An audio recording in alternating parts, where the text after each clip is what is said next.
सत साहिब बंदी छोड़ सतगुरु रामपाल जी परमेश्वर जी की जय हो।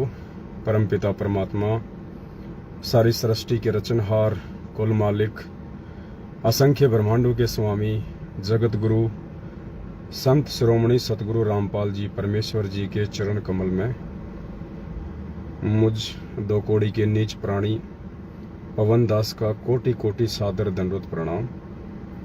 और आप सभी सत्सेवक भाई बहनों को दास की तरफ से सत साहिब। सभी भाई बहन एक बार लाइव जुड़ जाएं और वीडियो को ज्यादा से ज्यादा शेयर करें। आज लाइट की थोड़ी सी प्रॉब्लम थी, इसलिए एक भगत भाई बहन है, एक भगत भाई हैं अपने जयपुर से, दास उनके साथ में बैठा हुआ है उनकी गाड़ी में। तो अगर लाइट में थोड़ी दिक्कत आए तो दास माफी चाहता उसके लिए। फिर भी काम चलाऊ काम है अपना, इतना तो हो जाएगा। तो एक बार वीडियो को ज्यादा से ज्यादा सभी भाई बहन शेयर कर दें। दो तीन छोटी छोटी बातें हैं, वो बातें आप सभी भाई बहनों के सामने रखनी है। आप लाइव जुड़ें और वीडियो को ज्यादा से ज्यादा शेयर करते रहें, तब तक परमात्मा का मंगलाचरण कर लेते हैं। सत साहिब सतगुरुदेव की जय। बंदी छोड़ सतगुरु रामपाल जी भगवान की जय।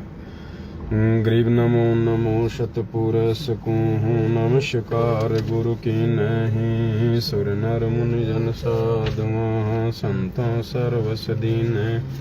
सतगुरु साहिब संत सब दंडोतम प्रणाम। आगे पीछे मध्य तिनको जा कुर्बान। नराकार निर्विषम काल जाल भंजनम। निर्लेपम निज निर्गुणम अकल अनुपवेशुन। सोहम सुरति समापतम सकल समाना नीरतल। उजल हिरंबर हरदम बेपरवाय था।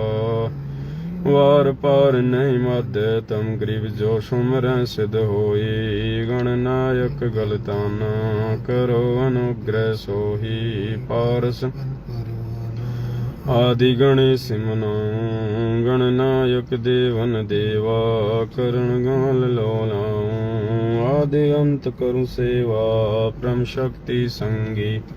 हृदय सिद्धि दाता सोही। अविगत गुण है अतीतम सत्य पुरुष निर्मोही। जगदम्बा जगदीश मंगल रूप तन मन और पूसीसम। भक्ति मुक्ति भंडारी सुर नर मुनि जन ध्यावे। ब्रह्मा विष्णु महेशा शेष सहस मुख गां। पूजे आदि गणेशा इंद्र कुबेर सरीखा। वरुण धर्म राय ध्यावे। सुमृत जीवन जी का मन इच्छा फल। 33 कोटि अधारा ध्यावे सहस 88। उतरे भव जल पारा कटहें की फांसी। 33 कोटि आधार ध्यावे सहस 88। उतरे भव जल पारा कटहें की फांसी। सत साहिब।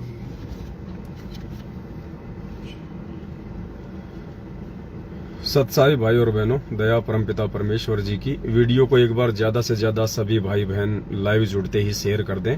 आपके पास में फेसबुक के जितने भी ग्रुप हैं, व्हाट्सएप के जितने भी ग्रुप हैं, 2-4 मिनट हम और वेट कर लेंगे, कोई दिक्कत नहीं है। आप आराम से सभी ग्रुपों में एक बार इस लिंक को शेयर कर दें, ताकि सभी भाई बहनों तक जो संदेश है परमपिता परमात्मा जो दिलवाना चाहते हैं। और इस कलयुग की पिछली पीढ़ी में जिस प्रकार से काल भगवान हावी है, विशेषकर उन जीव आत्माओं के ऊपर, उन परमेश्वर की प्यारी आत्माओं भक्त आत्माओं के ऊपर, जिनको परमात्मा ने सेलेक्ट कर लिया है, परमात्मा ने चुन लिया है। और परमेश्वर उन आत्माओं को सचेत करने के लिए किसी भी विधि का प्रयोग करेंगे, किसी को भी निमित्त बनाएंगे और उन आत्माओं को ज्ञान आधार से इतना तैयार करेंगे कि वो आत्मा कभी विचलित ना हो, किसी की अफवाहों का शिकार ना हो और परमपिता परमेश्वर जी के चरणों में वो अटूट श्रद्धा और विश्वास के साथ में जुड़ी रहें। आप भाई बहन जुड़ते हैं, तब तक आपको एक छोटी सी बात बताता हूँ। आज हरियाणा से एक भगत भाई का फोन आया और क्योंकि अब पुण्यात्माओं दिन ब दिन सतलोक आश्रम मैनेजमेंट हरियाणा से भाई बहन टूट रहे हैं, क्योंकि उन्होंने देख लिया कि उधर कुछ भी नहीं है। उस पेड़ की, कौन से पेड़ की? सतलोक आश्रम मैनेजमेंट हरियाणा रूपी पेड़ की जड़ें परमेश्वर ने बरवाला कांड 2014 के बाद लाइव जो इंटरव्यू दिया था परमात्मा ने टीवी चैनलों को कि भाई ये कमांडो वगैरह मैंने नहीं बनाए, ये राष्ट्रीय समाज सेवा समिति मेरी नहीं है, मैंने किसी को नहीं कहा कि तुम ऐसा करो वैसा करो। उसी दिन से परमपिता परमेश्वर जी ने इस मैनेजमेंट को अपने से दूर कर दिया था, समिति को अपने से दूर कर दिया था, अपने परिवार को अपने से दूर कर दिया था। उसके बाद से इन लोगों का सूखना तय है, क्योंकि परमेश्वर ने बताया कि जो पेड़ होता है, चाहे कितना ही भारी पेड़ हो, चाहे बरगद का पेड़ हो, चाहे नीम का पेड़ हो, और एक बार किसी आंधी तूफान में यदि उसकी जड़ें उखड़ जाती हैं तो वो जमीन पे आड़ा गिर जाता है, तिरछा गिर जाता है और उसकी जड़ें बाहर आ जाती हैं। उसके बाद भी वो जो पेड़ है 10-12 दिन तक हरा भरा दिखाई देता है, लेकिन असल में एक दिन वो सूख जाता है फिर, क्योंकि उसकी जड़ें जमीन से बाहर आ चुकी हैं, वो खोखला हो चुका है। तो ये जो सतलोक आश्रम मैनेजमेंट हरियाणा रूपी जो पेड़ हमें दिखाई देता था मूर्खता में, अज्ञानता में, इसकी जड़ें परमात्मा ने 2014 बरवाला कांड के समय हमको दिखा दी थी, और उसके बाद से इसका सूखना तय था और धीरे धीरे ये सूखने की ओर अग्रसर है। ठीक है, इनके पास भी इनकी भक्ति कमाई है, ऐसी बात नहीं है। इन्होंने भी गुरुजी की काफी संगति की है, किसी ने 20 साल, किसी ने 25 साल, किसी ने 10 साल। परमात्मा का सैकड़ों बार इन्होंने आशीर्वाद लिया है, हजारों बार दंडवत किया है, कितनी बार परमात्मा के हाथों से प्रसाद खाया है, मालिक के चरणों की सेवा भी पाई है, जो नसीब हमें अभी तक नहीं प्राप्त हुआ है ज्यादातर भाई बहनों को। तो पुण्यात्माओं, भक्ति तो है ही इनके पास, और परमेश्वर का विधान है कि जब तक आपके पास में आपके पुण्य हैं, संचित हैं, तब तक आप चाहे कितने खोटे कर्म करो, कितने उल्टे कर्म करो, परमात्मा आपको कांटा भी नहीं चुभने देगा। और जिस दिन आपके वो पुण्य कर्म समाप्त हो जाएंगे, उसके बाद आपके पाप कर्मों का दौर शुरू होगा। फिर देखना आपके जीवन में कैसे निराशा, उदासी, अकेलापन, तरह तरह के ब्रेक कर झटके आने शुरू हो जाएंगे। तो 7 साल से संगत ने देख लिया इनकी संगति करके, ज्योति पाठ करवा करवा के, जाट आरक्षण में धक्के खा के, इनके कहने पे गैंगस्टरों की सीबीआई जांच में समर्थन करके, पैसा देके, कुपात्रों को, अनुपदेशियों को, तरह तरह की रैली और धरनों में शामिल होके, आंखों पे काली पट्टी बांध के, जैसा मैनेजमेंट ने कह दिया, जैसा कोऑर्डिनेटर ने आदेश दे दिया, उन चीजों को फॉलो करके, नामदान केंद्रों पे जा जाके, इशार की तारीखों पे धक्के खा खा के, सबने घुटने तोड़ तोड़ के पिछले 7 साल से देख लिया। आज उनके हाथ में कुछ भी नहीं आ रहा। जब तक उनकी बैटरी चल रही थी तब तक उनको लगा कि हमें इशार तारीखों पे जाने से फायदा हो रहा है, हमें ज्योति पाठ करवाने से फायदा हो रहा है। लेकिन आज जब उनका वो पुण्य धीरे धीरे समाप्त हो गया और आगे की भक्ति किसी की बन नहीं रही, क्योंकि गुरुजी के आदेश को छोड़ के जिस दिन आप किसी भगत के आदेश पे, जो कि ज्ञान विरुद्ध होता है, आप जी निकल पड़ते हो, उसी दिन से परमात्मा आपकी कमाई पे स्टॉप लगा देता है, आगे आपकी कमाई नहीं बनती। तो अब ये लोग उधर से टूट टूट के इधर आ रहे हैं। वो आत्माएं, जो अच्छी आत्मा होगी वो तो साध संगति से जुड़ जाएगी, और जो मंद बुद्धि नालायक होगा वो अपने घर बैठ जाएगा, थोड़े दिनों में वो भी सूख जाएगा। क्योंकि वर्तमान समय में जब तक गुरुजी हिसार जेल से बाहर नहीं आ जाते हैं, आपको यदि भक्ति करनी है तो साध संगति से जुड़ना पड़ेगा, आपको सच्चाई का साथ देना पड़ेगा, आपको ज्ञान आधार से गुरुदेव को परमात्मा मान के 5 यज्ञ करने पड़ेंगे, आपको गुरुजी को भोग लगाना पड़ेगा, गुरुजी का प्रगट दिवस भी मनाना पड़ेगा, अन्यथा आप घर बैठ के भक्ति नहीं कर सकते। घर बैठ के भक्ति करने वाला समय आगामी समय में आएगा, जब परमात्मा सारी व्यवस्था करके सतलोक चले जाएंगे। उसके बाद हमें कहीं हांडने की, कहीं फिरने की, किसी आश्रम में धक्के खाने की कोई जरूरत नहीं है, क्योंकि घर घर में गुरुदेव ने कहा कि ज्ञान होगा, सीडी होगी, डीवीडी होगी, और किसी को कोई प्रॉब्लम नहीं होगी। तो आप बहुत सारे भगत भाई बहन जुड़ चुके हैं, फिर भी एक बार दास निवेदन करेगा वीडियो को थोड़ा आगे शेयर कर दें।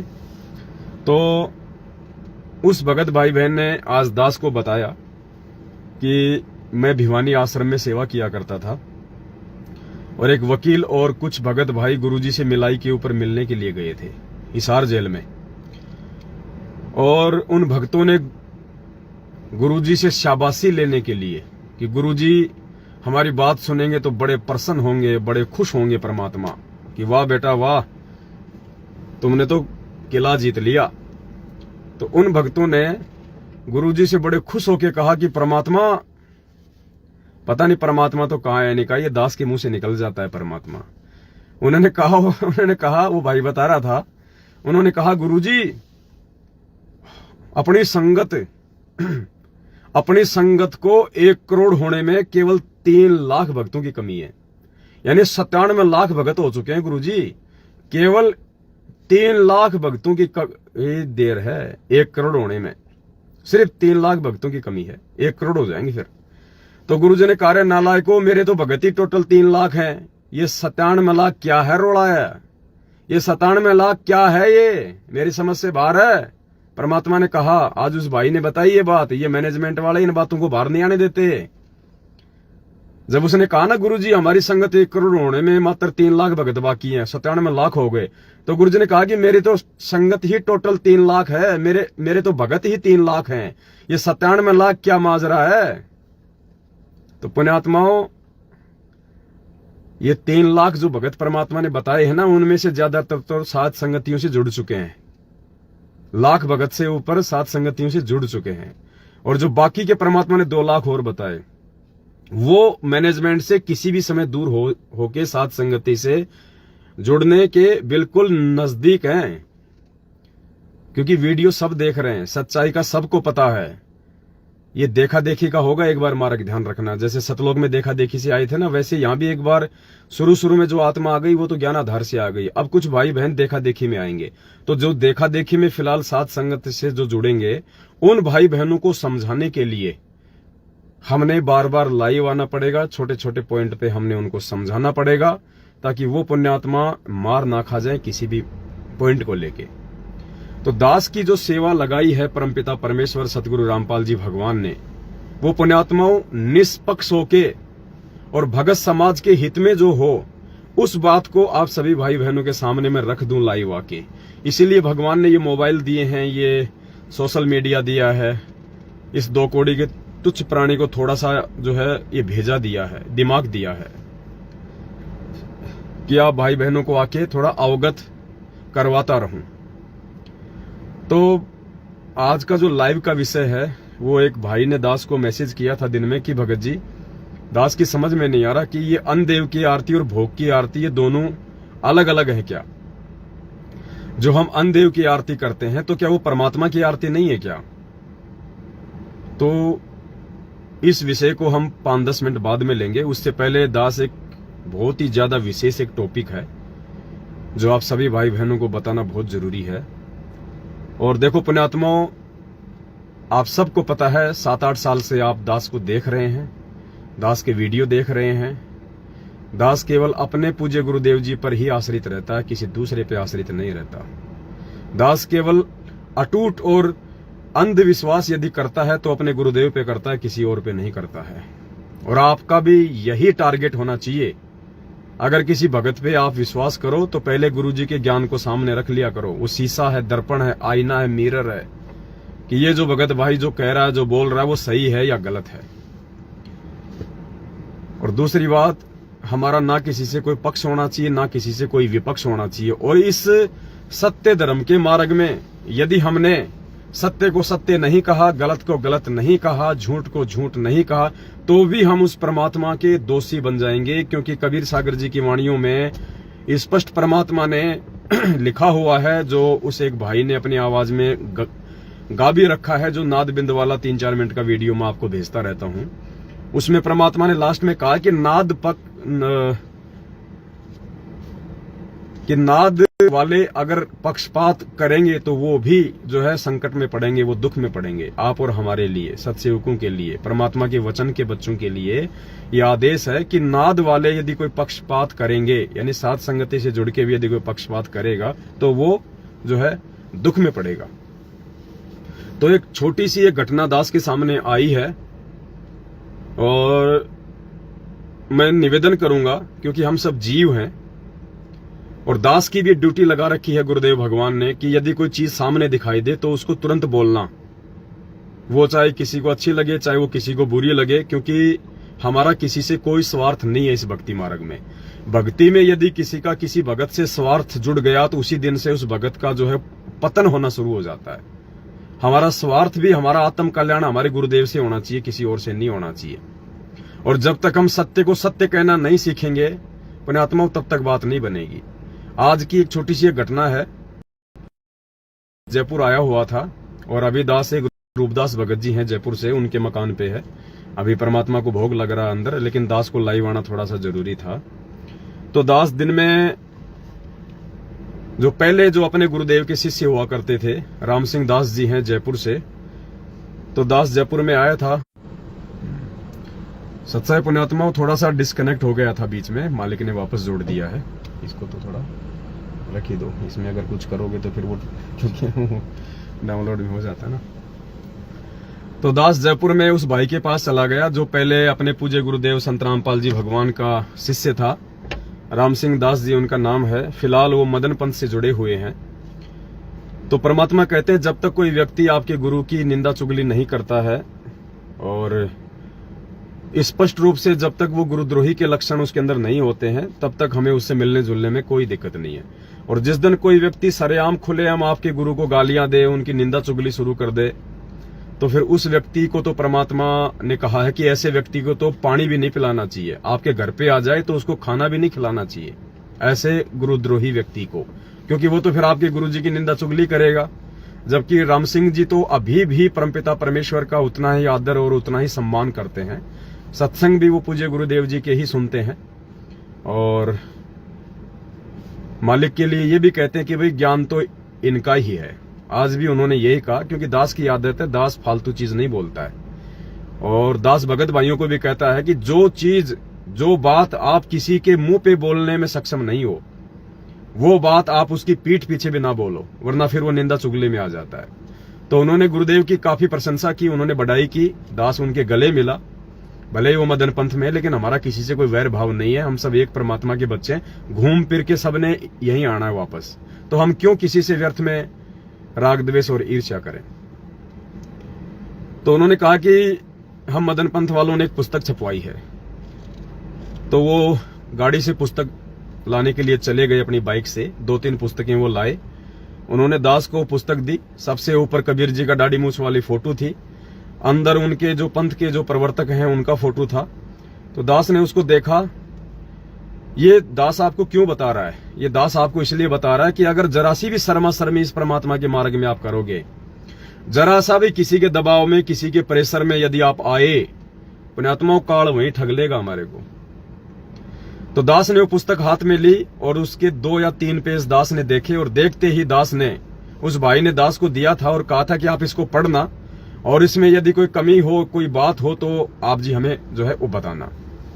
तो दास ने उसके 2-3 पेज वैसे ही देखे और देखते ही दास ने उस भाई को पुस्तक प्यार से वापस दे दी।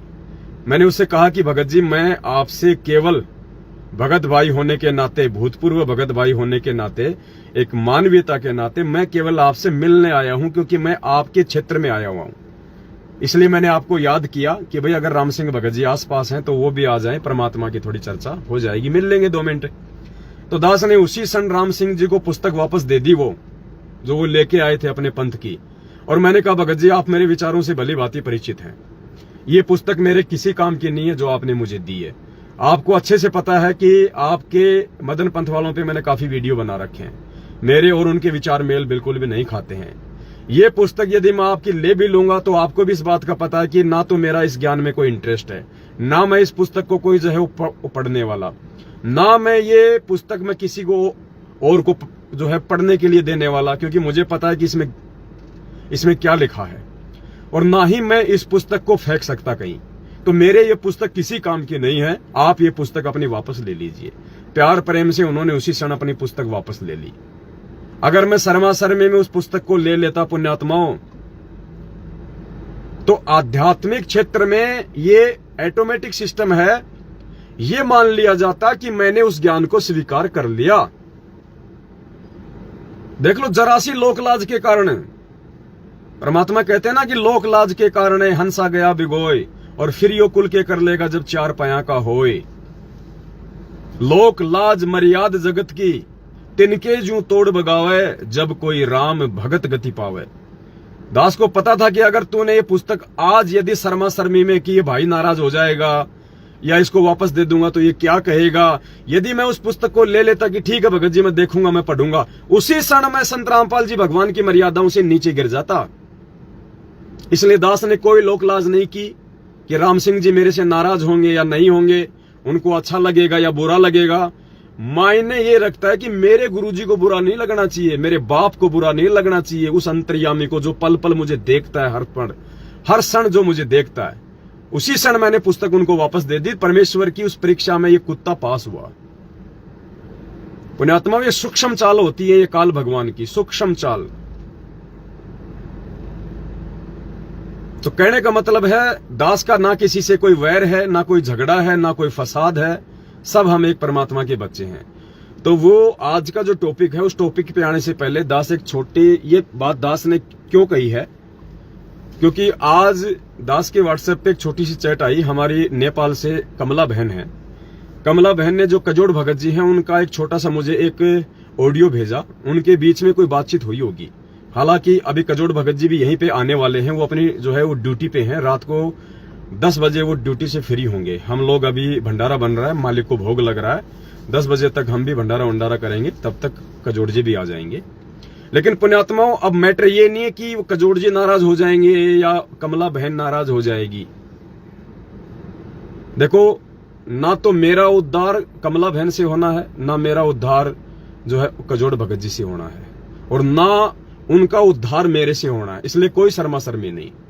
जिस सेवा के लिए भगवान ने निमित्त बनाया है वो सेवा आपको करनी पड़ेगी, वो सेवा आपको बतानी पड़ेगी।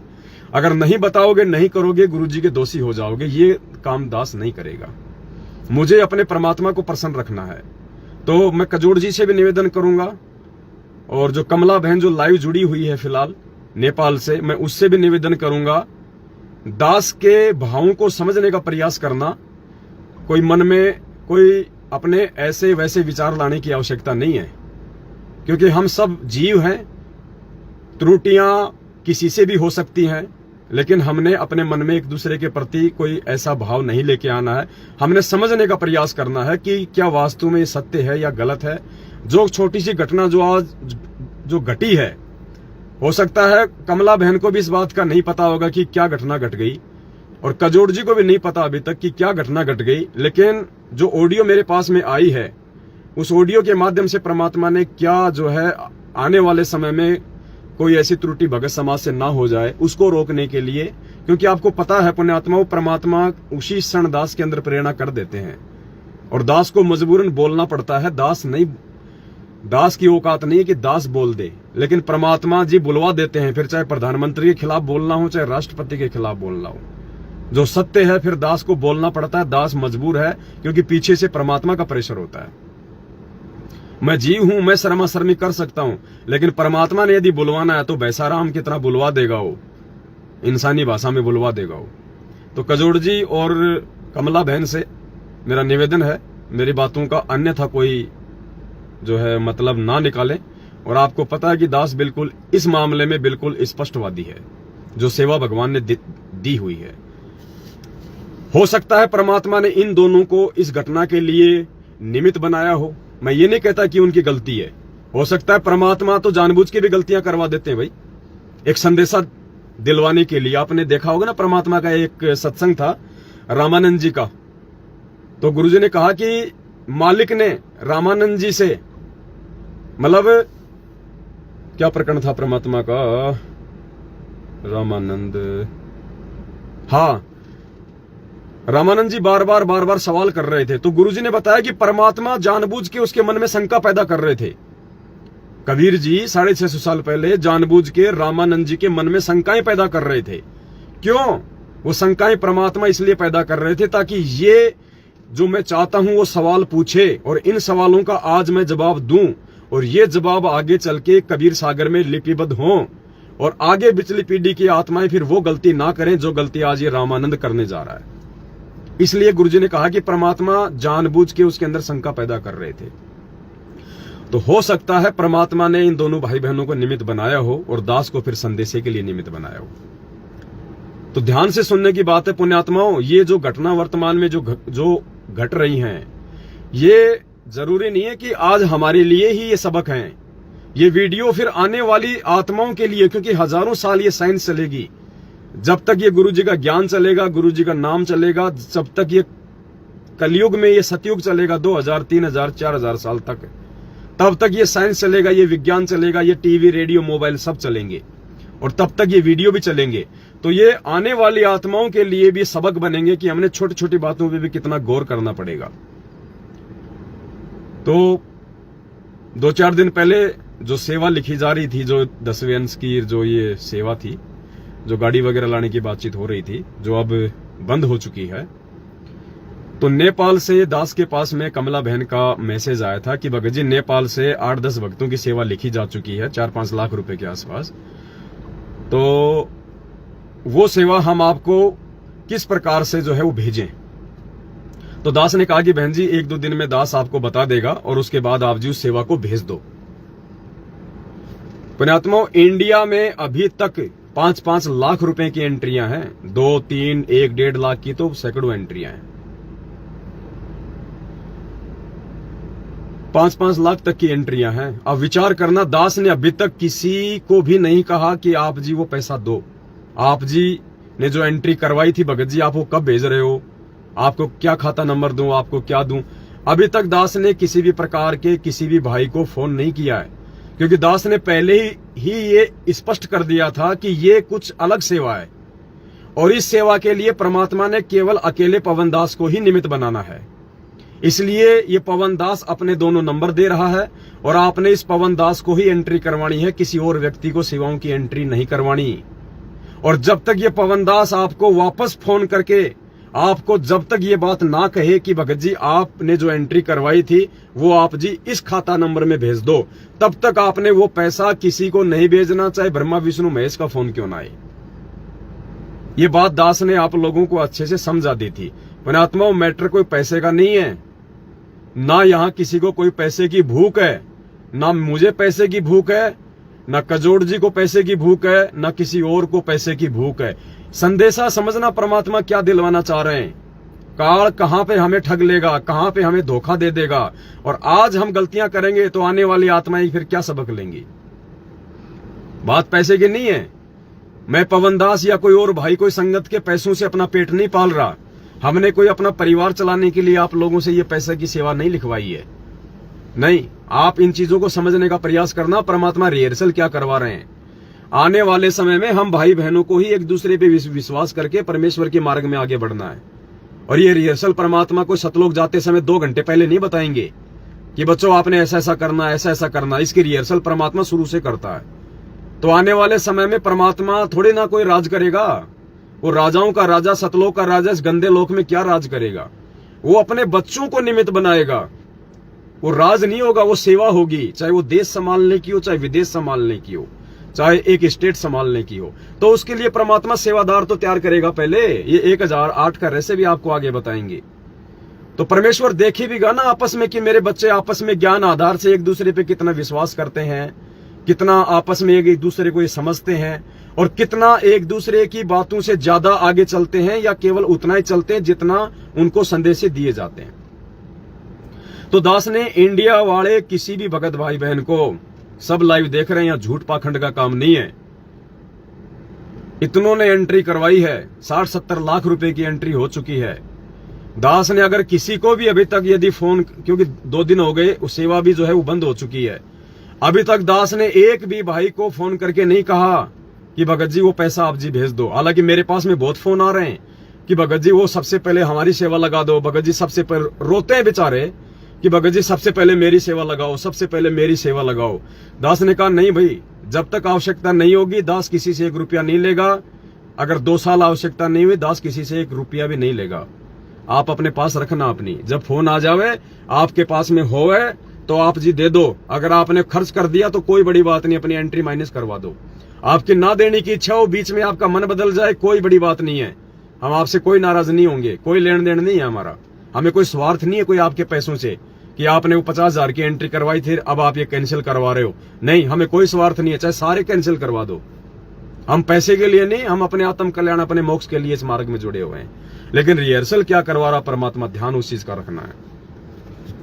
तो दास ने केवल नेपाल वाले भाई बहनों के लिए ही क्यों कहा? और पुण्यात्माओं, आपको विश्वास होना चाहिए कि दास नहीं बोलता जब लाइव आता है तब। परमात्मा, ये सोच लो कि परमात्मा ही बुलवा रहे हैं। जैसे जगत वालों के यहां होता है ना कि कंठ कमल में बसे अविद्या ज्ञान ध्यान बुद्धि नाश ही, जो जगत वाले होते हैं, अनुपदेशी होते हैं, उनके कंठ कमल में तो 24 घंटे कौन रहती है? ये दुर्गा। तो वो दुर्गा सब कुछ हैंडल करती है कि क्या बोलना है, कितना बोलना है, किसका भला करना है, किसका बुरा करना है। और सतगुरु की शरण में आने के बाद में ये दुर्गा जो है कंठ कमल से हट जाती है, फिर ये परमात्मा बैठ जाता है, फिर वो परमेश्वर ही संदेश से दिलवाता है। और स्पेशली ऐसे समय में जब लाखों की संगत को परमात्मा ने हैंडल करवाना हो तो किसी जीव के बस की बात नहीं है जो आपको संदेशा दे सके और उसके संदेश पे आप जी विश्वास कर सको। ये संभव नहीं है पुण्यात्माओं। तो इस पवन दास से परमात्मा ने नेपाल की संगत के लिए ही ये क्यों बुलवाया कि भाई आप लोग अपनी सेवा भेज दो, जबकि इंडिया में 5-5 लाख की एंट्री है एक भाई बहन की। उनको किसी ने दास ने फोन नहीं किया अभी तक। नेपाल के भक्तों के लिए ही परमात्मा ने क्यों बुलवाया? अब हम आते हैं मेन मुद्दे पे। तो दास ने कमला बहन को 1-2 दिन पहले कहा था कि बहन जी आप वो जो पैसा है वो जिस भी विधि से आ सके, कोई अकाउंट में, कोई खाते नंबर में या कोई मनी ट्रांसफर के माध्यम से, तो आप सभी भाई बहन जो नेपाल वाले हैं उनकी सेवा आप जी एक जगह इकट्ठी कर लो और आप दास को फोन करना, दास आपको खाता नंबर दे देगा, आप उसमें नेपाल वाले भाई बहनों की सारी राशि यहाँ पे भेज देना। देखो, अगर दास यहाँ पे इंडिया वालों की भी तो ले सकता है, जबकि अभी तक ऐसा कुछ आगे कोई फाइनल ही नहीं है कि गाड़ी अभी लेनी है या बाद में लेनी है, कुछ है ही नहीं अभी तक। और ऐसा कुछ होता तो सबसे पहले ये तो कॉमन सेंस की बात है, इंडिया वालों की सेवा लगेगी, क्योंकि कहां हम 20-20 हजार रुपए इकट्ठा करेंगे और कहां 5 लाख रुपए आ रहे हैं। तो ज्यादा कोई माथा पच्ची का काम ही नहीं है। 2 भाइयों को फोन किया, 10 लाख उन्होंने भेज दिए, आ गई गाड़ी। तो ये विचार करो कि परमात्मा ने दास से नेपाल वाले भाई बहनों के लिए ही ये क्यों संदेशा दिलवाया कि उनकी सेवा भेज दो। उसके बाद में हो सकता है कमला बहन की कजोड़ भगत जी के साथ कोई बातचीत हुई होगी और कमला बहन ने कजोड़ भगत जी का जो खाता नंबर है वो नेपाल के किसी ललित भगत को या किसी नेपाल से कोई बाहर रहता होगा, मुझे पता नहीं, उस भगत को खाता नंबर दे दिए और कहा कि भगत जी आप इस खाते में जो है आप जी अपना सेवा डाल दो। अपने आत्माओं, ये सबसे बड़ा माइनस पॉइंट है।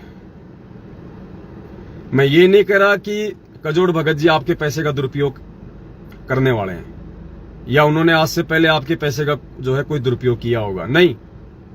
लेकिन नियम क्या था? जब वीडियो बने तो नियम क्या थे कि जब तक दास खुद वापस फोन नहीं करे आपको और दास के जब तक इन्हीं नंबरों से आपके पास वापस फोन ना आए और जब तक दास आपको खाता नंबर ना बताए, वो चाहे दास आपको कजोड़ जी का दे दे, तब तक आपने अपना एक पैसा नहीं डालना, क्योंकि ये 10वें अंश की सेवा है और इस सेवा के लिए परमात्मा ने सोच समझ के दास को निमित्त बनाया है। जब तक दास ना कहे तब तक आपने 1 रुपया ना तो मेरे खाते में डालना है, ना अपने कजोड़ जी के खाते में डालना है, ना अपने किसी राष्ट्रपति के खाते में डालना है। उसके बाद भी ये घटना जो हुई है, ये घटना कुछ ठीक नहीं है। ये थोड़ी सी मूर्खता को दर्शाती है, थोड़ी सी अज्ञानता को दर्शाती है। ठीक है, बातचीत हो गई। बातचीत होने के बाद में बहन ने मुझे कजोड़ भगत जी की एक ऑडियो भेजी छोटी सी, जिसमें कजोड़ भगत जी ने बहन को कहा कि बहन आप एक काम करो, आप नेपाल की सेवा अभी इंडिया मत भेजो, क्योंकि अगर हमें जरूरत होगी तो सबसे पहले हम इंडिया वालों से लेंगे हम सेवा। कजोड़ दास जी का मैसेज है, बात नहीं हुई थी। हो सकता है आपकी कोई चैट हुई होगी भगत जी, मुझे नहीं पता। बातचीत का मैं नहीं, मतलब बातचीत का मतलब है आपकी व्हाट्सएप पे कोई चैटिंग हुई होगी या बहन ने आपको कोई जो है वो भेजा होगा, मुझे नहीं पता। वो बहन ने आपकी एक ऑडियो भेजी थी जिसमें आप जी ने बहन को ये कहा था कि भाई अभी हम इंडिया वालों की सेवा लगाएंगे हम पहले, और आप नेपाल वालों का जो है पैसा आप जी वही रहने दो, क्योंकि नेपाल का पैसा यदि इंडिया भेजा जाएगा तो वो पैसा माइनस होके आएगा। आपने बिल्कुल उनको सही राय दी थी, कोई आपने वो गलत काम नहीं किया। लेकिन बात यहीं तक सीमित नहीं है भगत जी, परम ये अध्यात्म है भगत जी, अध्यात्म। और अध्यात्म में यदि निमित्त कर्ता के अकॉर्डिंग यदि कोई काम हो रहा है और निमित्त कर्ता के बीच में यदि कोई इंटरफेयर होता है तो भगत जी वहां पे दिक्कत आ जाती है फिर। वरना मुझे आवश्यकता नहीं थी मेरे नंबर देने की। हर बार तो मैंने संगत में आप जी का खाता दिया हुआ भगत जी, लेकिन आपका खाता सिर्फ और सिर्फ किस लिए दिया था? ज्योति के पैसे डालने के लिए। जो भाई बहन अपने घर पे ज्योति नहीं जला पा रहे हैं किसी मजबूरीवश, वो भाई बहन कजोड़ भगत जी के अकाउंट में अपनी ज्योति जलवाने के लिए अपना घी का पैसा भेजें। बाकी यदि किसी को अपनी सेवा भेजनी होती थी तो हम बात करके दिया करते थे, लेकिन ये 10वें अंश की बात है। ये वर्तमान की जो सेवा है, ये उसके विषय में दास ने सभी को लाइव में बोल दिया था कि जब तक दास फोन ना करे तब तक आपने कोई सेवा कहीं नहीं भेजनी है। तो आपने बहन को ये सुझाव दिया था और बिल्कुल आपने सही दिया सुझाव, आपकी गलती नहीं है इसमें। आपने कहा कि बहन नेपाल से यदि 9,000 रुपये आप इंडिया भेजोगी तो तकरीबन 4 या 5,000 रुपये माइनस हो जाएंगे और भगत की 4,000 या 5,000 रुपये सेवा इंडिया आ पाएगी। तो वो पैसा भगतों का वेस्ट हो जाएगा, कोई मतलब नहीं रहेगा। तो नेपाल में यदि कभी कोई सेवा हुई, कोई भक्ति बोध छपवानी है, कोई पुस्तक छपवानी है, तो वो पैसा नेपाल में ही यूज कर लिया जाए। और इंडिया में भगत भाई बहनों ने काफी संख्या में पैसा जो है लिखवा दिया है, तो पहले हम इंडिया वालों से ही हम उस पैसे का यूज करेंगे। बिल्कुल भगत जी, आप बिल्कुल राइट हैं, कहीं कोई दिक्कत नहीं है। जो बात है दास वही बोलेगा, दास की सेवा भगत जी यही है। लेकिन इससे ऊपर भगत जी अध्यात्म है, इससे ऊपर भी परमात्मा ने कुछ चीजें जो है दास को समझा रखी हैं। अब आप लोगों के समझ में आएंगी वो चीज कि आपने जो उनको सलाह दी वो आपके लेवल तक ठीक थी, लेकिन दास के लेवल के हिसाब से वो ठीक नहीं थी। क्योंकि दास को परमात्मा ने जिस प्रकार से निमित्त बनाया है वर्तमान में, तो दास को परमात्मा क्या संदेश देने के लिए निमित्त बनाते हैं, उनका क्या मतलब होता है, क्या उनका अर्थ होता है, ये वो परमात्मा जानता भगत जी। तो बहन ने आपकी वो ऑडियो मुझ दास के पास में भेजी, तो तुरंत परमात्मा ने दास को जो है वो प्रेरणा की। तो मेरे कहने का मतलब ये है बहन जी, अब आप इन चीजों पे आप विचार करना, अब आप इन चीजों पे विचार करना, क्योंकि आपने डायरेक्ट कजोड़ जी का नंबर, खाता नंबर आपने उस भगत को भी भेज दिया, जैसा कि आपने अपनी ऑडियो में जिक्र किया। जबकि मेरी तरफ से कोई हरी झंडी नहीं थी कि आपने कजोड़ जी का खाता भेजना है या मेरा खाता नंबर भेजना है या किसी और का भेजना है। तो सबसे पहली जो गलती है जो कमला बहन की, देखो जो गलती वो गलती है पुण्यात्माओं। दास यदि गलत हो किसी भी पॉइंट पे, कभी भी आप दास को सरेआम बोलिए, दास पूरी संगत में हाथ जोड़ के माफी मांगेगा कि ये मुझ कुत्ते से गलती हुई है और मैं दोनों कान पकड़ के परमपिता परमात्मा जी से और परमपिता परमात्मा की सारी संगत से माफी मांगता हूं कि आगे से इस दास से ऐसी कोई गलती नहीं होगी। और दास ने काफी बार अपनी गलतियां जो हुई हैं छोटी मोटी, दास ने स्वीकार भी की है। अब मेन पॉइंट क्या है कि परमात्मा ने दास से नेपाल के लिए ही ये बातें क्यों बुलवाई, ये बातें नेपाल से ही क्यों बुलवाई कि भाई नेपाल की संगत अपना सेवा भेजो। जबकि इंडिया में तो 5-5 लाख की एंट्री, हमने तो इंडिया वालों से लेने में सुविधा है, ना कोई पैसा कटेगा और सेम डे आ जाएगा, कोई दिक्कत नहीं है। लेकिन पुण्यात्मा उसके पीछे का जो रीजन है वो कमला बहन नहीं समझ पाई और ना ही जो है कजोड़ जी समझ पाए। क्योंकि परमात्मा जिस चीज के लिए जिस व्यक्ति को निमित्त बनाएगा वही उन चीजों को समझ पाएगा। अब दास आपको समझाता है कि पुण्यात्मा इसके पीछे का रीजन क्या है। दास ने आपको क्या कहा था पुण्यात्माओं कि इस सेवा के 2-3 मुख्य रीजन है। सबसे पहला रीजन क्या है कि परमात्मा संगत में ये आने वाले समय के लिए, जब परमात्मा धरती पे नहीं रहेंगे या परमात्मा रहेंगे, उस समय कोई परमात्मा तो सारी सेवाएं कोई संभालेंगे नहीं, सेवा तो परमात्मा की हम कुत्ते करेंगे। तो आपस में हम एक दूसरे का सहयोग करें, प्यार से प्रेम से एक दूसरे के ऊपर विश्वास करके, एक ने कही दूजे ने मानी, कहे कबीर वो दोनों ज्ञानी। इस पॉइंट के ऊपर कि मेरे बच्चे आपस में मेरे ज्ञान को समझ के एक मत रहे, आपस में उनका ज्ञान आधार से उनका विश्वास रहे और वो जो है टांग खिंचाई ना करें। और जो एक भाई जो संदेशा दे दे, जो बात बोल दे, जिसको गुरुजी ने बोल दिया कि बेटा आपने ये काम करना है, तू अपने भाई बहनों से ये काम इस प्रकार से जो है इन सेवाओं को अंजाम दो, तो बाकी जो आत्माएं हैं वो उन पे विश्वास करें, वो उन पे यकीन करें और ज्ञान आधार से यदि कहीं लगता है ये गलत है तो उसके ऊपर विचार करें और फिर बोलने में कोई दिक्कत नहीं। तो नेपाल की संगत के लिए ही परमात्मा ने क्यों हाँ भराई, मुझे भी नहीं पता इस बात का मुझे नहीं पता था कि परमात्मा इंडिया में तो इतनी सेवा लिखी हुई है, रोज उनके फोन आते हैं कि भगत जी सबसे पहले मेरी सेवा लगाओ, मेरी लगाओ। ये मालिक आपने नेपाल वाले भाई बहनों के लिए ही क्यों आबरवा दी कि नेपाल वाले भेज दो, जबकि पैसा भी तो माइनस हो रहा है नेपाल का। मुझे भी पता है इस बात का कि इंडिया की करेंसी क्या और नेपाल की करेंसी क्या है, लेकिन दास ने सोचा कि भाई परमात्मा की कोई भाई इसमें कोई रजा होगी, कोई मेहर होगी।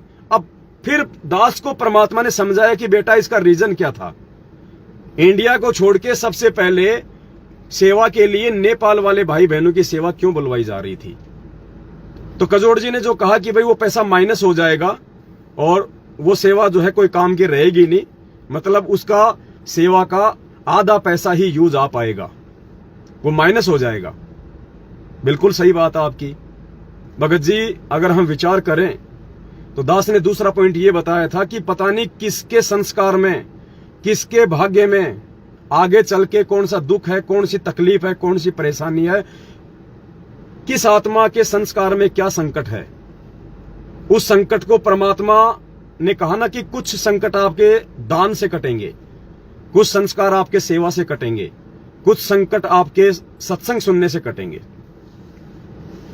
परमात्मा का ये कुत्ता गुरुदेव जी से दंडवत माफी मांगता कजोड़दास। नहीं भगत जी, आपकी कोई गलती नहीं है बड़े भाई। दास ने शुरू में क्या कहा कि हो सकता है परमात्मा ने एक संदेशा दिलवाने के लिए आपको और बहन को निमित्त बनाया हो। मैं आप लोगों को ये नहीं कह रहा कि आपके मन में कोई छल कपट है, कोई और है, नहीं। अगर आपके मन में कोई छल कपट है तो उससे पहले तो मैं नीच हूं आपसे। दास ये नहीं कह रहा बड़े भाई, इसमें कोई माफी मांगने वाली कोई बात नहीं है। आप दास ने शुरू में कहा था कि दास के भावों को समझने का प्रयास करना, कहीं कोई नाराजगी जाहिर ना करना भगत जी, क्योंकि हम सब भगत जी हम मिट्टी के पुतले हैं। गलतियां किसी से भी यहाँ पे हो सकती हैं, लेकिन जो अपनी गलती को स्वीकार कर ले, जो सुधार ले, उसको परमात्मा ने महान आत्मा बताया, महान आत्मा। विश्वामित्र कितना बड़ा क्रोधी था और वशिष्ठ कितना शांत था। वो अपने आप को शहंशाह समझता था विश्वामित्र, और वो उसके 100 पुत्रों की 60 पुत्रों की उसने हत्या कर दी थी, और उस दिन वो उसको भी मारने गया था। और जिस दिन उसने उससे माफी मांगी जाके, उसके विचार सुन के, देख के, उसके बाद से उसको वशिष्ठ ने कहा कि उठो ब्रह्म ऋषि, आज तुम ब्रह्म ऋषि बन गए। तो गलतियां भगत जी मुझसे भी होती है, मैं कोई ऐसा थोड़ी कि डायरेक्ट मतलब सतलोक से टपकाऊं। मैं मुझसे भी हुई है गलतियां जो मैं बता भी नहीं सकता नाम लेने के बाद। दास से तो ऐसी ऐसी गलतियां हुई है, लेकिन मेरे भाव मेरे परमात्मा में थे, इसलिए परमात्मा ने उन गलतियों के ऊपर क्रॉस लगा दिया, और आज परमात्मा ने दास को ये आप सभी भाई बहनों की सेवा के लिए निमित्त बना रखा है। तो मेरा कजोड़ भगत जी से भी मेरा निवेदन है, और कमला बहन है उससे भी मेरा निवेदन है। आपने अपने स्तर पे जो बात की वो बिल्कुल संगत के हित में, कोई दिक्कत नहीं, संगत का जो पैसा बचेगा बहुत अच्छी बात है, लेकिन भगत जी आध्यात्मिक स्तर पे थोड़ी सी उसके अंदर कमी रह गई, थोड़ी सी कमी रह गई आध्यात्मिक स्तर पे। परमात्मा ने क्यों बुलवाया था नेपाल की संगत के लिए ही वो पैसा इंडिया भेजने का, जबकि नेपाल से इंडिया पैसा भेजने में भी दिक्कत आती है, पैसा माइनस भी होता है। मुझे भी नहीं पता था इस बात का कि क्यों बुलवाया परमात्मा ने, लेकिन बुलवाया। अब जब आप दोनों के माध्यम से ये ऑडियो आई तो दास को परमात्मा ने तुरंत उसका रीजन समझा दिया कि बेटा रीजन क्या है, और वो पैसा माइनस हो रहा तो होने दो, उसमें कोई दिक्कत नहीं, उसमें कोई परेशानी नहीं है। अब दास आप जी को बताएगा जो परमात्मा ने जो दास को जो समझाया। नेपाल से जिन जिन आत्माओं की सेवा इंडिया में आनी थी, क्या पता भगत जी अंतर्यामी है परमात्मा, उसको मालूम है। और हम कोई अपनी तरफ से सेवा लगाने वाले नहीं है भगत जी कि हम चाहें उसकी सेवा लगेगी। परमात्मा जिसके ऊपर उंगली टिकाएगा उसी की सेवा लगेगी, हमारे चाहने से सेवा नहीं लगेगी। तो परमेश्वर का ही ये आदेश है कि भाई नेपाल वालों की सेवा लगे सबसे पहले। अब क्या पता जो नेपाल वाली आत्माएं हैं उनके संस्कार में आगे क्या संकट है, कोई तकलीफ है, कोई परेशानी है, और परमात्मा ने सबसे पहले उनका वो पैसा लगा के उनको कोई राहत देनी हो, परमात्मा ने उनकी कोई रक्षा करनी हो, ये तो मालिक जाने, इसलिए परमात्मा ने बुलवाया। अब यदि वहां पे ऐसी स्थिति में जब परमात्मा उस पैसे को लगवा रहे हैं सबसे पहले नेपाल वाले को, और उस पैसे में यदि भगत जी यदि 50% माइनस जा रहा है तो जाने दो, फिर उस पैसे को नहीं देखना। हमने उस पैसे को नहीं देखना। महत्व उस पैसे का नहीं है कि नेपाल से जो सेवा आएगी उसमें से 60% सेवा जो है बेकार चली जाएगी, केवल 40% ही काम आएगा। भगत जी द्वापर युग में जब वो पूर्ण परमात्मा अंधे महात्मा की भूमिका करके, और जब वो द्रौपदी जनाना घाट पे नहाने के लिए गई थी और परमेश्वर को पता था, उस कबीर परमात्मा को पता था कि ये मेरी प्यारी आत्मा है और आने वाले समय में इसके ऊपर बहुत बड़ा संकट आएगा, इसकी इज्जत रक्षा के लिए इसको नंगा किया जाएगा। उस समय इसकी इज्जत रक्षा के लिए आज मैं इससे दान लूं, आज मैं इससे वो कपड़े का दान लूं, ताकि आगे चल के जब इसकी शादी हो जाएगी और जब दुशासन इसकी साड़ी खींचेगा, इसको नंगा करेगा, उस समय ये आज का दिया हुआ जो दान है इसको मैं उस समय दूं।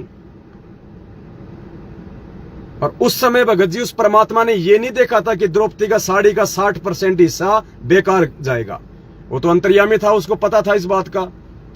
उस मालिक ने उस अंधे महात्मा के रूप में केवल 9 इंच का ही साड़ी का टुकड़ा लेना था, लेकिन वो 9 इंच का साड़ी का टुकड़ा लेने के लिए परमात्मा ने द्रौपदी की पूरी साड़ी की साड़ी बर्बाद करवा दी। क्या उस परमात्मा को नहीं पता था इस बात का कि मेरे हिस्से में वो 9 इंच का टुकड़ा कब आएगा? क्या जब द्रौपदी ने जब पहली बार वो साड़ी का टुकड़ा फाड़ा, क्या परमात्मा उसको अपनी तरफ नहीं बुला सकता था? अरे जब परमात्मा ने शेख तकी की आंखें खोलनी थी तो परमात्मा ने उसी क्षण कमाल की जो लाश बहती आ रही थी उसको अपनी तरफ मोड़ लिया था परमात्मा ने। क्या वो लाश सीधी नहीं जा सकती थी? लेकिन परमात्मा ने अपनी वचन शक्ति से लाश को अपनी तरफ मोड़ लिया, वो किनारे पे आ गई, क्योंकि परमात्मा ने उसको जिंदा करके लाखों लोगों की आंखें खोलनी थी। तो क्या उस अंधे महात्मा के रूप में वो कबीर परमात्मा, जब द्रौपदी ने पहली बार साड़ी का टुकड़ा फेंका था, क्या परमात्मा उस साड़ी के टुकड़े को नहीं उठा सकते थे? लेकिन परमात्मा ने जानबूझ के द्रौपदी के भाव देखने के लिए, द्रौपदी के अंदर का विश्वास देखने के लिए और द्रौपदी से ज्यादा वो दान करवाने के लिए मालिक ने साड़ी के टुकड़े को बहने दिया। क्या वो साड़ी कोई फ्री में आई थी? राजा की लड़की थी, उस समय के हिसाब से लाखों रुपए की साड़ी होगी, उसकी कीमती साड़ी होगी उसकी। अब यदि परमात्मा सोचता कि भैया इसका 60% हिस्सा बेकार जाएगा और मेरे हिस्से में तो केवल 9 इंच का टुकड़ा आएगा, भगत जी परमात्मा ने वो 9 इंच का टुकड़ा जो लिया था और बाकी की साड़ी जो बेकार चली गई थी, उस 9 इंच के टुकड़े के प्रतिफल में परमात्मा ने उसकी इज्जत रक्षा की थी। मालिक ने ये नहीं देखा कि इसका बाकी का जो है बेकार जा रही है साड़ी। तो भगत जी परमात्मा ने यदि वो संदेशा दिलवाया था नेपाल के भाई बहनों को, तो परमेश्वर ने, भाई या तो आप भाई बहनों को इस दास के ऊपर विश्वास नहीं है अभी तक कि भाई परमात्मा ने इस 2 कौड़ी के बुंडी शकल वाले इस पवन दास को निमित्त बना रखा होगा, और अगर विश्वास है तो भाई फिर थोड़ा कोऑर्डिनेशन बना के चलो, फिर थोड़ा सा समझ बूझ के चलो, आपस में सलाह मशवरा कर लो। कजोड़ भगत जी की जो सेवा है, ये गवाह है, अभी लाइव हैं। आज से पहले जितना भी पैसा संगत से आया है 8-10 लाख रुपए, मैसेज सेवा के लिए, लाइव की सेवा के लिए, मोबाइल खरीदने के लिए, आईपैड खरीदने के लिए, आप कजोड़ भगत जी लाइव हैं, कोई भी भाई इनसे मैसेज करके पूछ सकता है। दास ने कभी भी इनसे सेवा का कोई हिसाब नहीं लिया। कौन भाई लिखवा रहा है, कौन नहीं लिखवा रहा है, किसने कितना लिखवाया है, ये सेवा दास ने कहा था कि कजोड़ भगत जी ये सेवा आपकी है, दास आपकी सेवा में जिंदगी भर इंटरफेयर नहीं करेगा। दास ने कभी भी आप अगर इनसे हिसाब मांगा हो तो आप इनसे पूछ लो। दूसरा, दास ने आज तक, जब से कजोड़ भगत जी दास के साथ में सेवा में जुटे हैं और जब से हमने थोड़ा बहुत सेवा संगत से ली है सेवाओं के लिए, कभी भी दास ने यदि अपना खाता नंबर दिया हो किसी को आज तक, सिर्फ कजोड़ जी का ही खाता नंबर दिया है आज तक। और दास ने कभी भी इनकी उस सेवा में, क्योंकि लिखा पढ़ी का काम मुझ नींद से ज्यादा नहीं होता है, मेरा मैथ बहुत कमजोर है, फिर भी परमात्मा ने थोड़ी बहुत दया बख्शी, लेकिन फिर भी दास ने इनसे कभी नहीं पूछा कि भगत जी किसका आ रहा है किसका जा रहा है। जितना दास ने आवश्यकता अनुसार भाई से पैसा मांगा, भाई ने तुरंत निकाल के दास को दे दिया। ये इनका विश्वास और मेरा विश्वास, मैंने इनसे कभी कोई हिसाब किताब आज तक नहीं मांगा।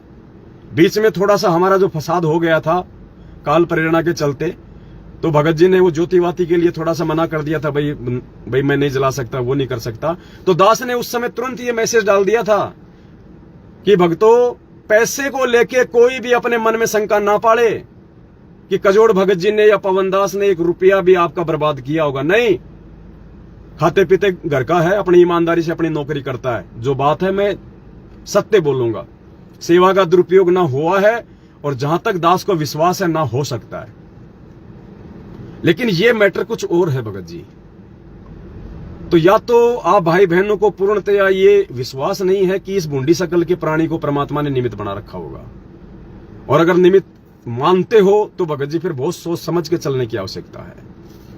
ऐसे तो कल को भगत जी कोई भी अपना खाता नंबर डाल देगा, नीचे लिख देगा प्रार्थी सतगुरु का कुत्ता पवन दास, और ये मेरा नया नंबर है, कोई भी नंबर डाल देगा, ये मेरा खाता नंबर है, जिन जिन भाई बहनों ने सेवा लिखाई है सभी पैसे इस खाते में डाल दो। आप क्या सोचते हो भगत जी? सभी लोग इंटेलिजेंट है संगत में, सभी लोग बुद्धिमान है संगत में। अगर इतने बुद्धिमान होते तो भगवान को पहचान लेते, जन्मदिन नहीं मनाते, साथ संगतियों से जुड़ जाते। आज आप राजनीति क्यों नहीं कर रहे भगत जी? आप किसी को वोट क्यों नहीं डालते? आप किसी को ज्योति पाठ का पैसा क्यों नहीं दे रहे? आप उन नामदान केंद्रों पे क्यों नहीं जा रहे? और जो जा रहे हैं, जो सारे उल्टे काम कर रहे हैं, वो भी तो आप ही के भगत भाई हैं। तो हम ये कैसे कह सकते हैं कि सभी का बुद्धि का लेवल समान है, सभी लोग बिल्कुल सोच समझ के चलने वाले हैं? ऐसे ही साथ संगत में जो लोग जुड़ रहे हैं वो सभी लोग पूर्णतया मर्यादा में नहीं है, वो सभी लोग उतने इंटेलिजेंट नहीं है, उतने होशियार नहीं है जितने होने चाहिए। तो भगत जी अगर हमारे से यदि इस प्रकार की छोटी छोटी त्रुटियां होंगी तो आगे चल के भगत जी नुकसान हो सकता है, क्योंकि ये 10वें अंश का पैसा है, ये हमारे भाई बहनों की सेवा का पैसा है। और इस पैसे का जरा सा आपको पता है, जब मैं लाइव आया था सेवा के लिए तो दास ने बीच में लाइव में जिक्र किया था कि ये कौन व्यक्ति है जिसने श्री कृष्ण जी की फोटो लगा रखी है और जो अपने मोबाइल नंबर डाल रहा है कि सेवा यहां पे भेजो। तो दास ने तुरंत आप लोगों को कहा था कि ऐसे ऐसे फर्जी लोग भी आएंगे। तो भगत जी मौके का फायदा उठाने वाले, यानी मौके पे चौका मारने वाले भी बहुत होते हैं संगत में। तो दास की विनती है, दास की प्रार्थना है, आप बहुत अच्छे सेवादार हो दोनों भाई बहन, और मैं तो इतना कह सकता हूं कि मैं तो आपके चरणों की धूल के बराबर भी नहीं हूं, क्योंकि मुझे अपनी औकात का पता है। जब मैं दूसरे भाई बहनों को देखता हूं, उनकी सेवाओं को देखता हूं, उनके भाव और समर्पण को देखता हूं जो गुरुजी के प्रति है, तो मैं तो परमात्मा से भीख मांगता हूं कि परमात्मा मुझे भी इन भाई बहनों के जैसा मनाओ। लेकिन पता नहीं क्या है कि लोग इस दास को पता नहीं कौन सी दृष्टि से देखते हैं, कोई संकालु दृष्टि से, या पता नहीं। अब दास समझ नहीं पाता कि दास के अंदर वो चीज उनको जो है वो कैसे दिखाई देती है। तो मेरा निवेदन है, सभी भाई बहनों से मेरा निवेदन है, ये फेसबुक का पेज, और इस फेसबुक पे जो 8-10 हजार भाई बहन आप जुड़े हुए हैं पेज पे, देखो हमारा कोई रिलेशन नहीं है, सिर्फ एक आध्यात्मिक रिलेशन के अलावा, पूज्य गुरुदेव जी के भगत भाई बहन होने के अलावा। ना मेरा आपसे कोई स्वार्थ होना चाहिए, ना आपसे मेरा कोई स्वार्थ होना चाहिए। फालतू में मौज मस्ती वाले इस ग्रुप से लेफ्ट हो सकते हैं, इस पेज को अनफॉलो कर दें। हमें भीड़ की आवश्यकता नहीं है, मजे लेने वालों की आवश्यकता नहीं है, और उन लोगों की भी आवश्यकता नहीं है जो विश्वास ना कर सकें, क्योंकि ये साथ संगति का पेज है। इस पे आपको सत्य ही जानकारी दी जाएगी। इस आईडी को खोले हुए तकरीबन 6-7 साल हो चुके हैं। आज से पहले जाके वीडियो उठा लो, किसी भी वीडियो में आपको कोई भी गुमराह करने वाली बात दिखाई नहीं देगी, कहीं भी आपको कोई छल कपट राग द्वेष ईर्ष्या की बात दिखाई नहीं देगी। तो दास की विनती है, ये एक छोटा सा पॉइंट था जिसको क्लियर करना बहुत ही ज्यादा जरूरी था आज वर्तमान में भी, क्योंकि पुण्यात्माओं आप लोगों ने यदि विश्वास किया है परमेश्वर के ज्ञान आधार से, और विश्वास भाई बहनों पे भी करना पड़ेगा, लेकिन परमात्मा वाला विश्वास अलग है और भाई बहनों वाला विश्वास अलग है। परमात्मा पे आपको बिल्कुल ब्लाइंड फेथ करना पड़ेगा, अंधा होके। गुरुजी कहते बेटा काली पट्टी बांध के सामने कूद जा, कुआं है तो कूद जाओ।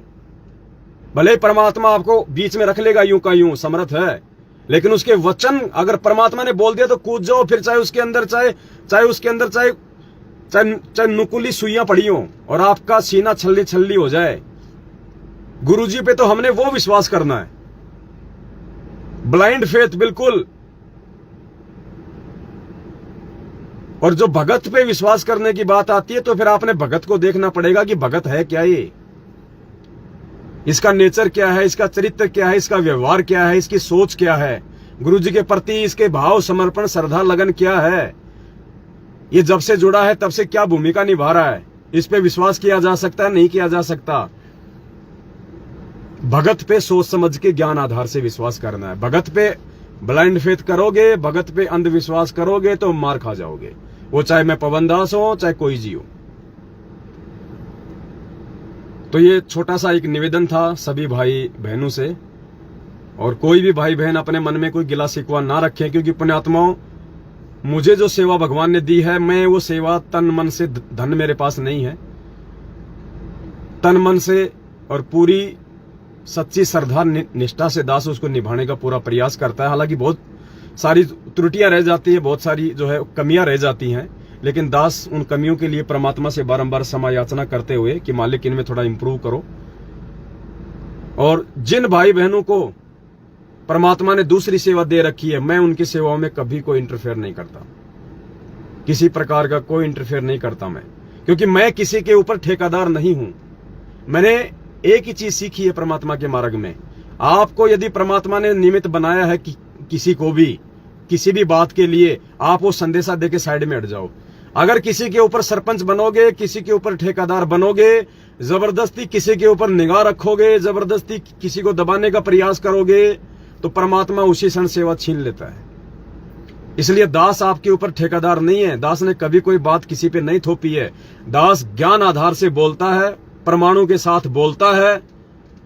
भाई जिसको अच्छी लगे ठीक है, ना लगे तो ठीक है, मेरा कुछ नहीं बिगड़ेगा। वो संदेशा देने के बाद जो जैसे कर्म करेगा वो अपना भोगेगा, फिर परिणाम परमात्मा देगा। अरे स्कूल में टीचर परीक्षा लेता है, साल भर तक तो बच्चों को पढ़ाता है, पढ़ाने के बाद उसका एग्जाम होता है।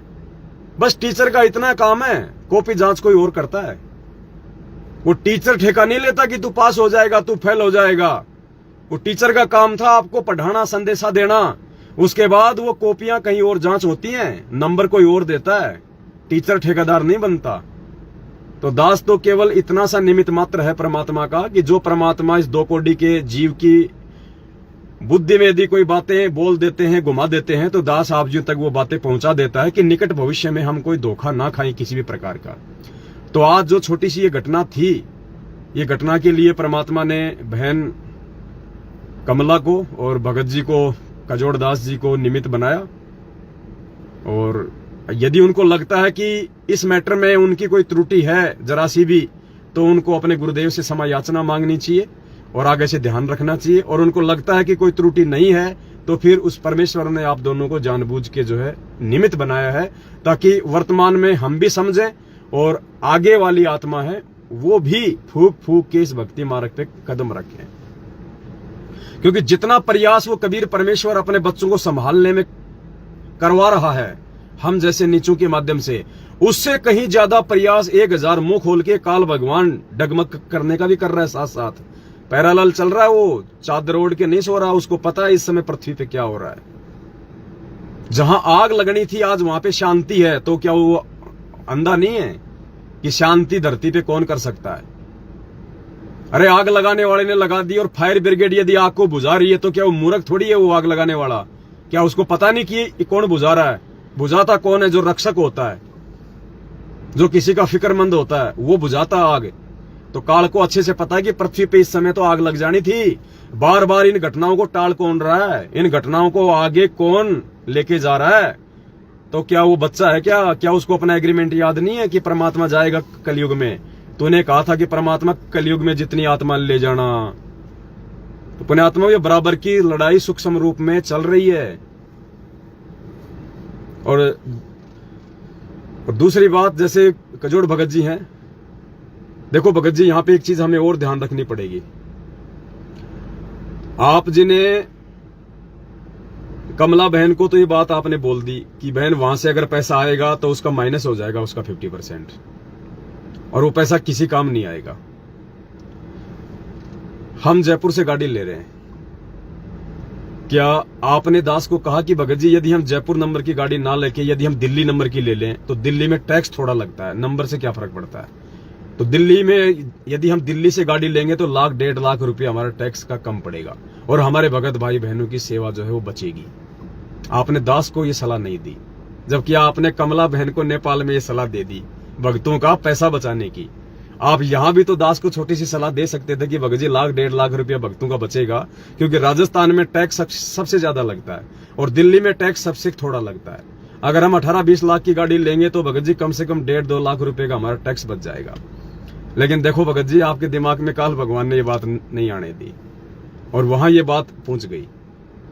तो मैं हाथ जोड़ के निवेदन करूंगा आप दोनों भगत भाई बहनों से, भाई कुछ नहीं, आप दास को अपना नौकर समझो। भाई हम ना, आप मेरे ऊपर सरपंच हो ना मैं आपके ऊपर कोई ठेकेदार हूं। हम सब 2 कोटि के जीव हैं, सामान्य प्राणी हैं।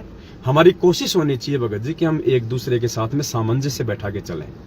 और मैं ये नहीं कह रहा कि आप नहीं चाहते सामंजस्य बैठाना या मैं नहीं चाहता सामंजस्य बैठाना, लेकिन भगत जी काल नहीं चाहेगा।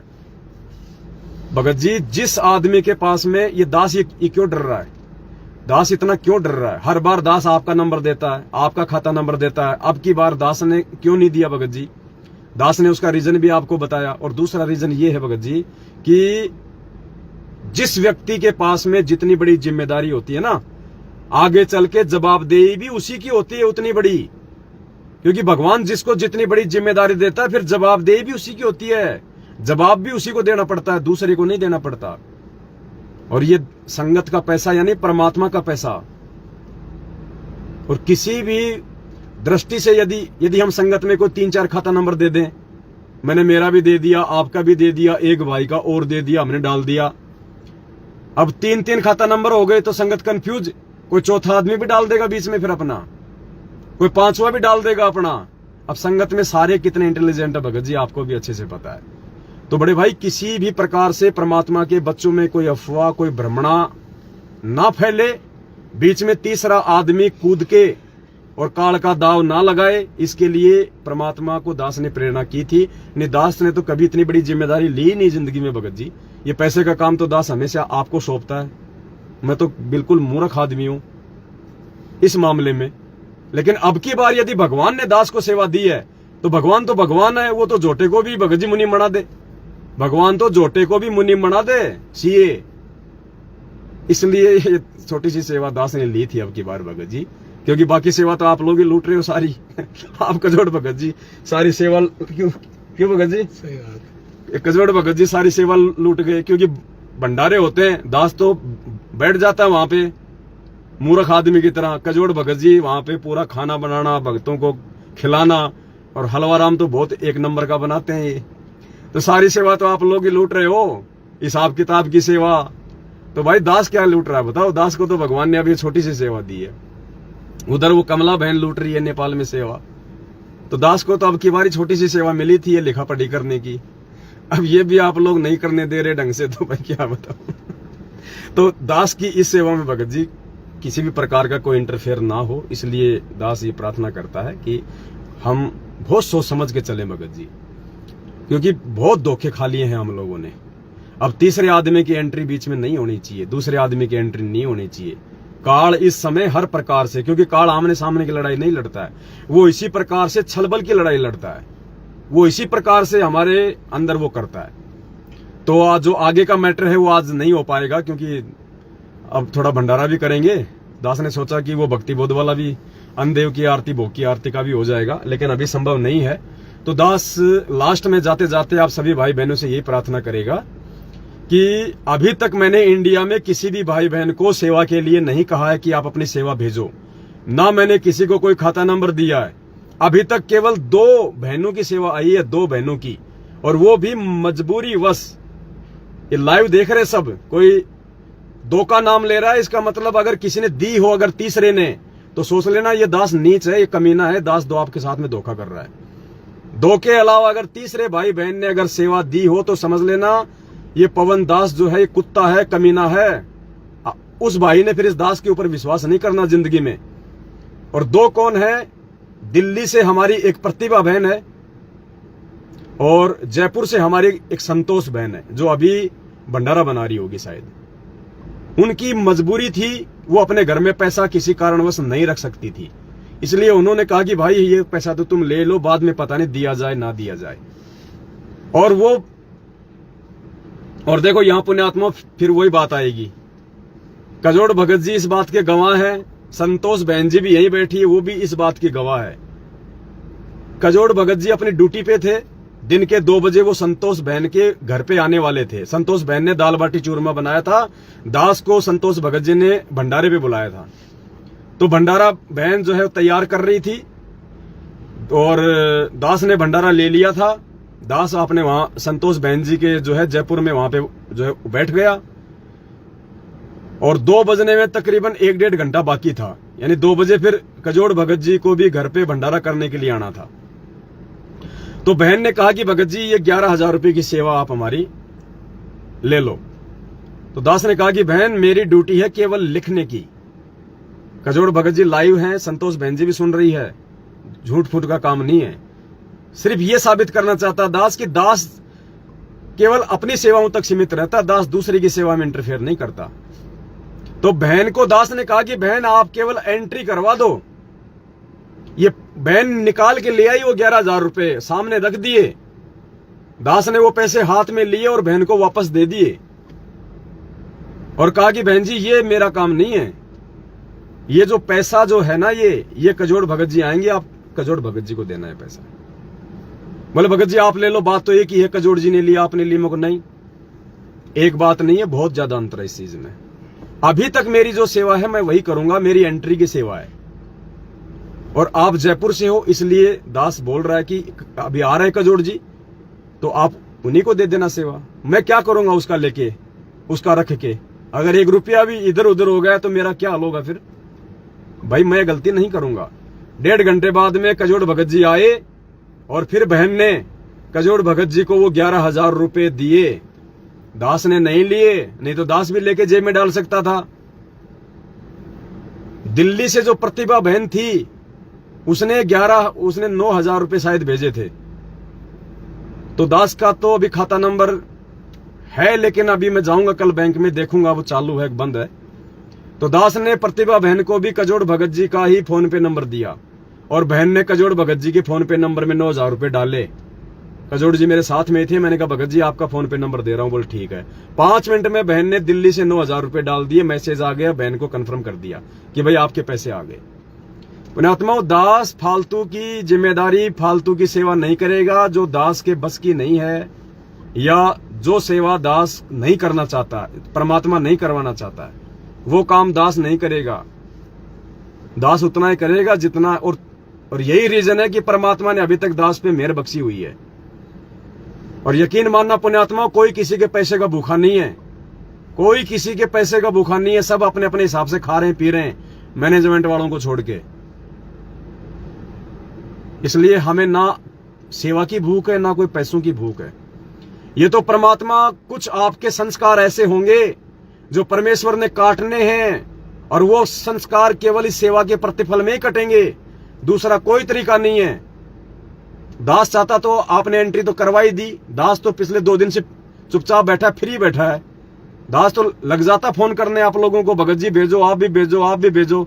अभी तक अगर किसी के पास फोन गया हो, एक भी भाई ऐसा बता दे, इंडिया में, पाकिस्तान में, जर्मनी, जापान, नेपाल, चीन, इंग्लैंड, लंदन, पता नहीं कहां से आई है सेवा, एंट्री आई है।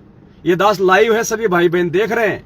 अगर किसी भी भाई बहन के पास में देश विदेश में अभी तक अगर इस दास का एक भी फोन गया हो कि भगत जी आपने जो सेवा लिखी थी वो लिखवा दीजिए, तो ये दास का सिर और आपका जूता, किसी से सेवा दास ने नहीं कही अभी तक। जब जरूरत होगी तो कहूंगा, और जरूरत नहीं होगी तो आपको जिंदगी में कोई फोन नहीं आएगा, आपको जिंदगी में फोन नहीं आएगा। और सबसे पहले यदि सेवा की जरूरत पड़ेगी तो जिन भाई बहनों ने जो मोटी रकम लिखवा रखी है, 5 लाख रुपए, 3 लाख रुपए, 2 लाख रुपए, 1.5 लाख रुपए, सबसे पहले दास उन्हीं को फोन करेगा, क्योंकि छोटा पैसा लेने मंगवाने में थोड़ी समस्या है। लेकिन वो छोटे वाले ये ना समझे कि हमारी छोटी सेवा है इसलिए नहीं ले रहे, नहीं, ये बहुत ही नीच और घटिया सोच होगी। ये सेवा नहीं लगेगी अगर ऐसा आपने सोचा तो। आपकी सेवा तो, या ये पुण्यात्मा अध्यात्म में सूक्ष्म मार्ग है, आपको पता भी नहीं, आपकी सेवा तो लग चुकी है। जिस समय आपने दास को एंट्री करवाई थी उसी समय आपकी सेवा गुरुजी के चरणों में पहुंच गई जेल में। अब वो कागज के नोट हैं, आप चाहो तो उनको अपने घर में भी काम में ले लो। कोई जरूरी नहीं है कि आपने पवन दास के लिए उनको रखना है कि कोई सेवा सेवा सेवा। आप चाहो तो मजबूरी में अपने घर में भी काम में ले सकते हो, कोई जरूरी नहीं है। क्योंकि वो भी तो सेवा ही होगी, आपको फालतू में तो उनको बर्बाद नहीं करेंगे। जहां आवश्यक होगा वहीं तो आप उनको यूज करोगे। तो आप उनको अपने घर में भी यूज कर सकते हो, क्योंकि सेवा तो आपकी लग चुकी है ऑलरेडी। पुण्यात्मा सत का मार गए, 1 रुपया किसी का खा के हमें किसी का गधा नहीं बनना अगले जन्म में।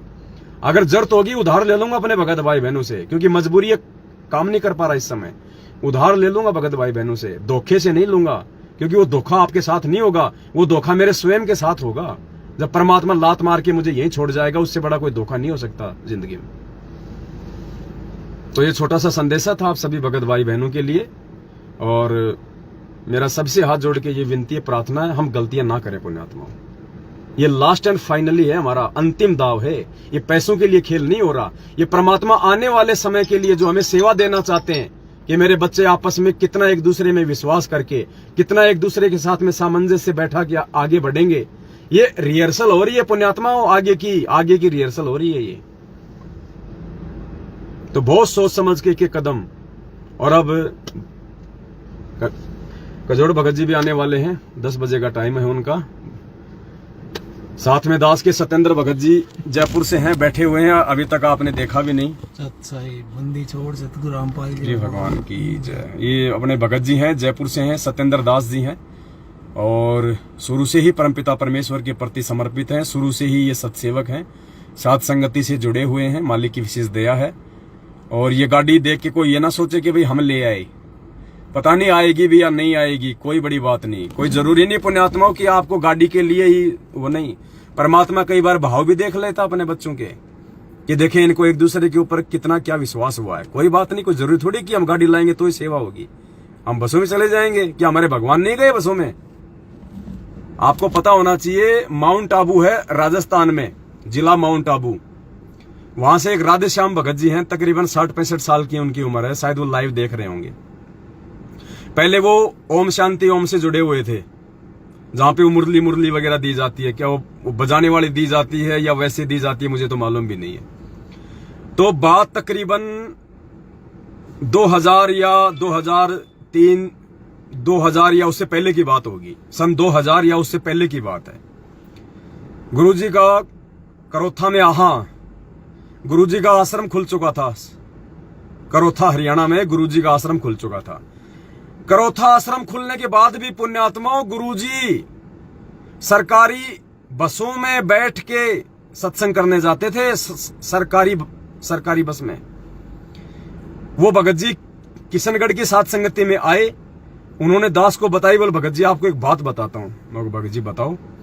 बोले मैं पहले ओम शांति ओम से जुड़ा हुआ था, और मैं माउंट आबू से आ रहा था, मैं ओम शांति ओम से, राजस्थान में है माउंट आबू। बोला उस समय भगत जी बोले मुझे इस समय मालूम पड़ रहा कि वो गुरुजी थे, वो परमात्मा थे। बोला माउंट आबू राजस्थान से ओम शांति ओम से मैं अपने घर के लिए आ रहा था, मैं हरियाणा में रहता हूं। और उस समय संत रामपाल जी महाराज भगवान गुरुजी जिस बस में मैं था रोडवेज में, उसी बस में गुरुजी भी। और उस समय पुण्यात्मा उस भाई ने बताया, दास का तो रोना आ गया था उस समय। राधे श्याम जी ने बताया कि गुरुजी उस समय उस बस में बैठने के लिए सीट नहीं थी, गुरुजी ऊपर की वो पाइप पकड़ के खड़े हुए थे। उस रोडवेज बस में सत्संग करके आ रहे थे गुरुजी, और साथ में कुछ भगत थे, भगत लोग तो नीचे बैठे हुए थे सीटों पे। अब ये ज्ञान आधार देखना पुण्यात्माओं, इनको ये जितने भी मैनेजमेंट वाले हैं जो ये 20-20 साल से जुड़ रहे हैं, इनमें किसी ने परमात्मा नहीं माना आज तक। उसने कहा कि बाकी भगत तो सीटों पे बैठे थे और गुरुजी ऊपर पाइप पकड़ के खड़े हुए थे बस का भीड़ में, और मैं गुरुजी के पास में था। और गुरुजी ने मुझसे कहा कि भाई कौन हो, कहां से आए हो? उसने कहा जी राधे श्याम नाम है जी मेरा, मैं ओम शांति ओम से आया हूं। तो बोले वहां किस लिए गए थे? बोले जी मैं वहां से जुड़ा हुआ हूं, मैंने नाम लिया हुआ है। तो बोले भाई क्या साधना देते हैं वो? बोलो जी एक मुरली देते हैं, मुरली। तो गुरुजी ने सीधा कहा खड़ा कि बेटा वो काल साधना है, बेटा वो काल के जाल में ही रहने की साधना है। क्या है वो मुरली? क्या कर लेगा वो मुरली लेके? क्या भला कर देगी तेरा वो मुरली? गीता पढ़ी है?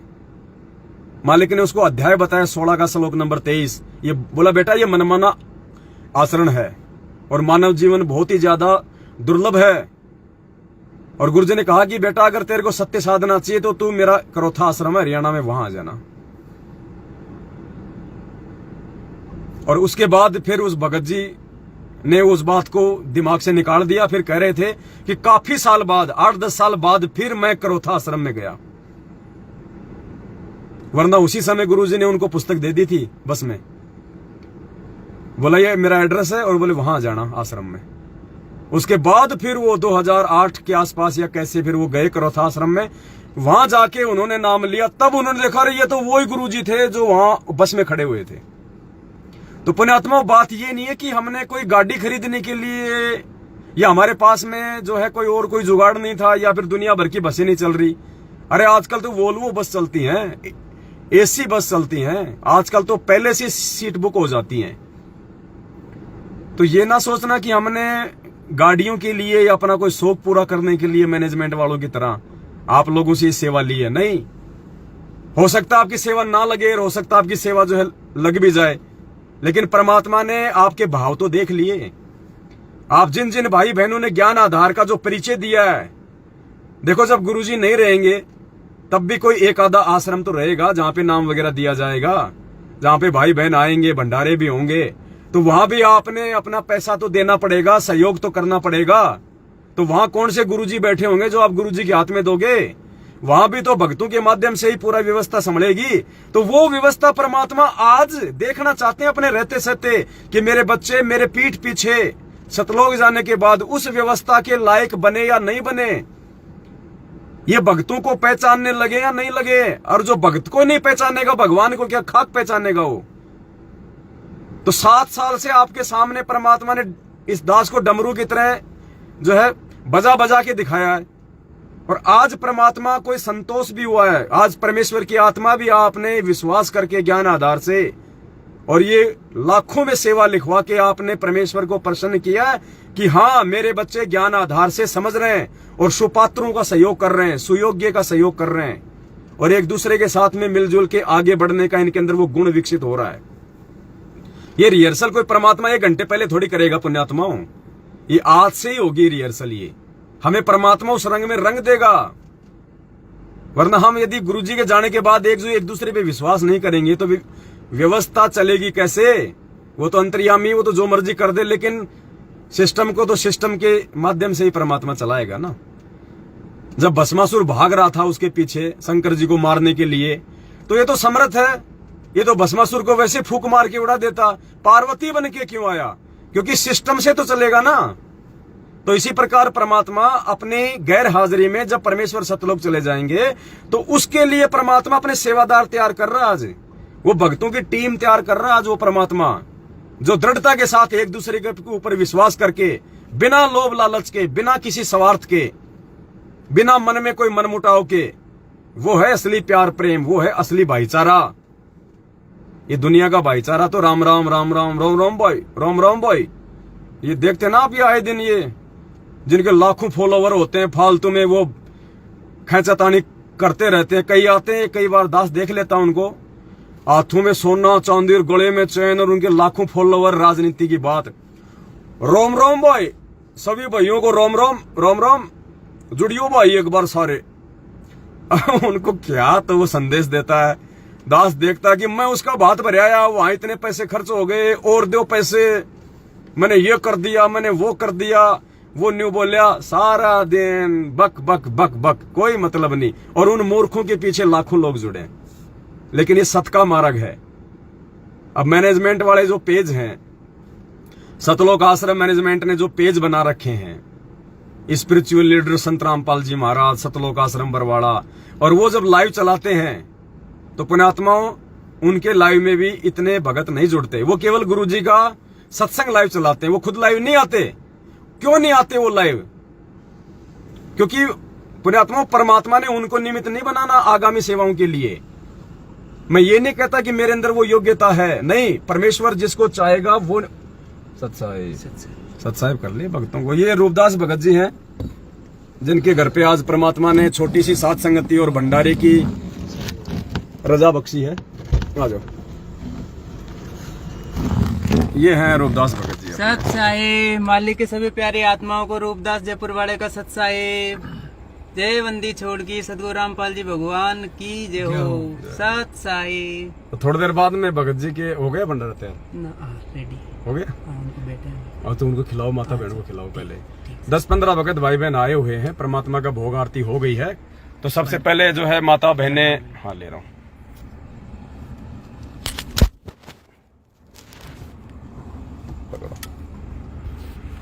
तो सबसे पहले हमारी माता बहनें भंडारा कर रही हैं, उसके बाद में दास और सत्येंद्र भगत जी, तब तक कजोड़ भगत जी भी आ जाते हैं, फिर हम तीनों भाई फिर हम बैठ के भंडारा करेंगे। आप भी लो।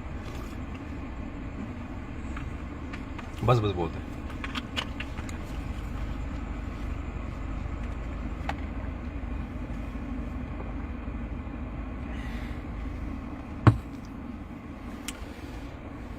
तो बस ये छोटा सा संदेशा था आप सभी भाई बहनों के लिए। दास को जहां कहीं भी कोई थोड़ी बहुत कोई कमी कोई त्रुटि दिखाई देगी और तो दास तुरंत, क्योंकि दास को परमात्मा आजकल यही प्रेरणा कर रहे हैं कि छोटे छोटे पॉइंटों पे लाइव आओ, छोटी छोटी बातों पे। साथ संगतियों में भी बहुत सारी ऐसी बातें हैं जो आप लोगों को समय समय पे समझानी बहुत जरूरी है। छोटे छोटे पॉइंट हैं, भले वो आधी घंटे का वीडियो बने, चाहे 20 मिनट का बने, चाहे 1 घंटे का बने, जो भी पॉइंट दास को दिखाई देगा। इसीलिए दास पुण्यात्मा वो गाड़ी ले रहा है, और गाड़ी लेने का कोई मकसद नहीं है, कोई शौक पूरा नहीं करना यहाँ किसी को। इस गंदे लोक में ये ज्ञान लेने के बाद अपना शौक पूरा करने का मतलब है अगले जन्म में कुमार का गधा बनना। तो दास कोई शौक पूरा करने के लिए गाड़ी नहीं ले रहा है, ना ऐसी कोई सोच है कोई दास की, सौपन में भी नहीं है। पुण्यात्मा परमात्मा साक्षी है। अगर दास अगर शौक पूरा करने के लिए भगत भाई बहनों के पैसे से वो गाड़ी ले रहा है, वो अंतर्यामी भगवान है। इस दास को इसी समय जमीन में गाड़ दे, दास की सारी कमाई बर्बाद कर दे परमात्मा। इतना विश्वास है इस दास को, शौक पूरा करने के लिए नहीं, फालतू में घुमाने के लिए नहीं। दास सिर्फ और सिर्फ इसलिए ले रहा है क्योंकि जहां पे दास रह रहा है वहां पे इंटरनेट नहीं है, वहां पे लाइव के जो है वो नहीं है,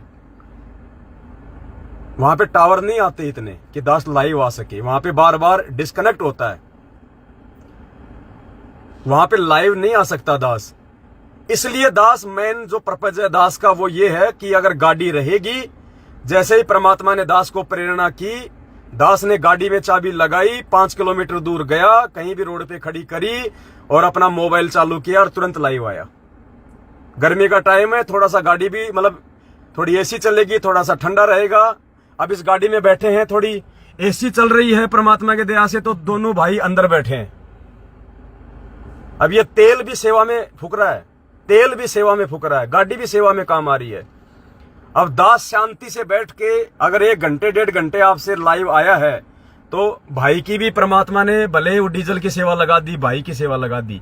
आराम से ये भी बैठा है, आराम से मैं भी बैठा हूं गाड़ी में, और आराम से आप जी तक प्यार प्रेम से संदेशा पहुंचा दिया। अगर यहाँ टावर ना हो, यहाँ पे एसी ना चलती इसमें, इस गर्मी के टाइम में, तो पता नहीं क्या का दास क्या से क्या बोल जाता क्योंकि वो गर्मी में तो खोपड़ा खराब हो जाता है फिर। तो ठंडे दिमाग से बैठे हैं, भगवान ने साधन इसीलिए दिए हैं, ये सेवाओं के लिए दिए हैं। तो दास केवल इसी मकसद से दास जो है वो चीज ले रहा है कि एक तो साथ संगतियों में आना जाना थोड़ा आसान हो जाएगा, थोड़ा टाइम पे पहुंच जाएंगे, थोड़ी थकान कम होगी। तो मालिक की दया से ऐसी बात नहीं, हम बसों में भी जाते हैं, रात से पहले हम गए भी हैं, लेकिन जब परमात्मा ने अपने बच्चों के लिए साधन दिए हैं और सभी की सेवा लग जाए तो उसमें दिक्कत क्या है, सबके जो है उपुण्य बनने। तो साथ संगति में आना जाना थोड़ा सा जो है सुविधाजनक हो जाए, 5-7 भाई जो है बैठ के चले जाएं। और मेन जो था कि कब परमात्मा दास को प्रेरणा कर दे।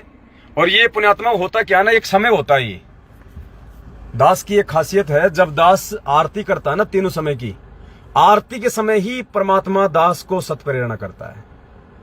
उसी समय दास को मोबाइल में तुरंत वो चीजें नोट करनी पड़ती हैं, बाद में वरना दिमाग से निकल जाती हैं। फिर मैंने 1-2 बार ऐसा किया कि आरती के बाद में लिख लूंगा, उसके बाद दास के दिमाग में पॉइंट आए नहीं। तो दास को उसी समय तुरंत, दास हमेशा मोबाइल साथ में रखता है जब आरती करता है, साइलेंट करके तुरंत दास उन चीजों को नोट कर लेता है। उसी समय परमात्मा दास की बुद्धि ऑन करता है, और लाइव आने की जो प्रेरणा होती है वो तुरंत बनती है। अभी दास आपको रियली बता रहा, जब अभी दास जो लाइव आ रहा है ना, और जब से दास ने लाइव शुरू किया है, पुण्यात्मा उससे आधे घंटे पहले ही परमात्मा ने अचानक से प्रेरणा की। नहीं तो दास अपना डोंगल हमेशा साथ रखता है इंटरनेट का। दास वो भी नहीं लेके आया आज जयपुर। दास हमेशा अपना जो आईपैड है वो साथ रखता है। दास वो भी नहीं लाया, केवल ये मोबाइल लेके आया था, क्योंकि दास आज जयपुर में गाड़ी की ट्राई करने आया था। दिन में हम 1-2 शोरूम में भी गए थे, हम ट्राई भी करके आए थे, लेकिन शोरूम में है तब तक तो ठीक है। जैसे बाहर निकलते हैं फिर अंदर से फील होता है यार क्या गाड़ी ले यार, ये थोड़े दिनों में सब चक्का जाम होने वाला है, इन गाड़ियों की जर लगेगी, क्या गाड़ी ले। फिर वो मन में वही विचार आ जाते हैं। फिर थोड़ी देर बाद जब गर्मी लगती है तो सोचते हैं यार ले ले तो ठीक है, थोड़ी सेवा हो जाए, अब इस कैसे क्या होगा आने जाने में। और जब बसों में धक्के खाते हैं तो सोचते हैं यार गाड़ी तो जरूरी हो गई। और जैसे बस से नीचे उतरे कहीं बैठे ठंड में, अरे क्या करेंगे यार गाड़ी का। मतलब कोई स्वार्थ नहीं, कोई लोभ लालच नहीं, कोई शौक नहीं। तो गाड़ी भी जब परमात्मा चाहेगा पुण्यात्मा उसी समय आएगी, और उसी समय दास आप भाई बहनों को फोन करेगा। उससे पहले किसी से 1 रुपए की दास को कोई जरूरत नहीं है। आज सिंगापुर से भी दास के पास में फोन आया था भाई का, दुबई से फोन आया, सऊदी से फोन आया भाई का, कह रहा था भगत जी आप हमारी सेवा तो ले लो, अपना खाता नंबर भेज दो आज। तो दास ने उनमें से एक भाई को कहा कि सुबह मैं विचार करूंगा। उस लाइव देख रहे होंगे, झूठ का काम नहीं है।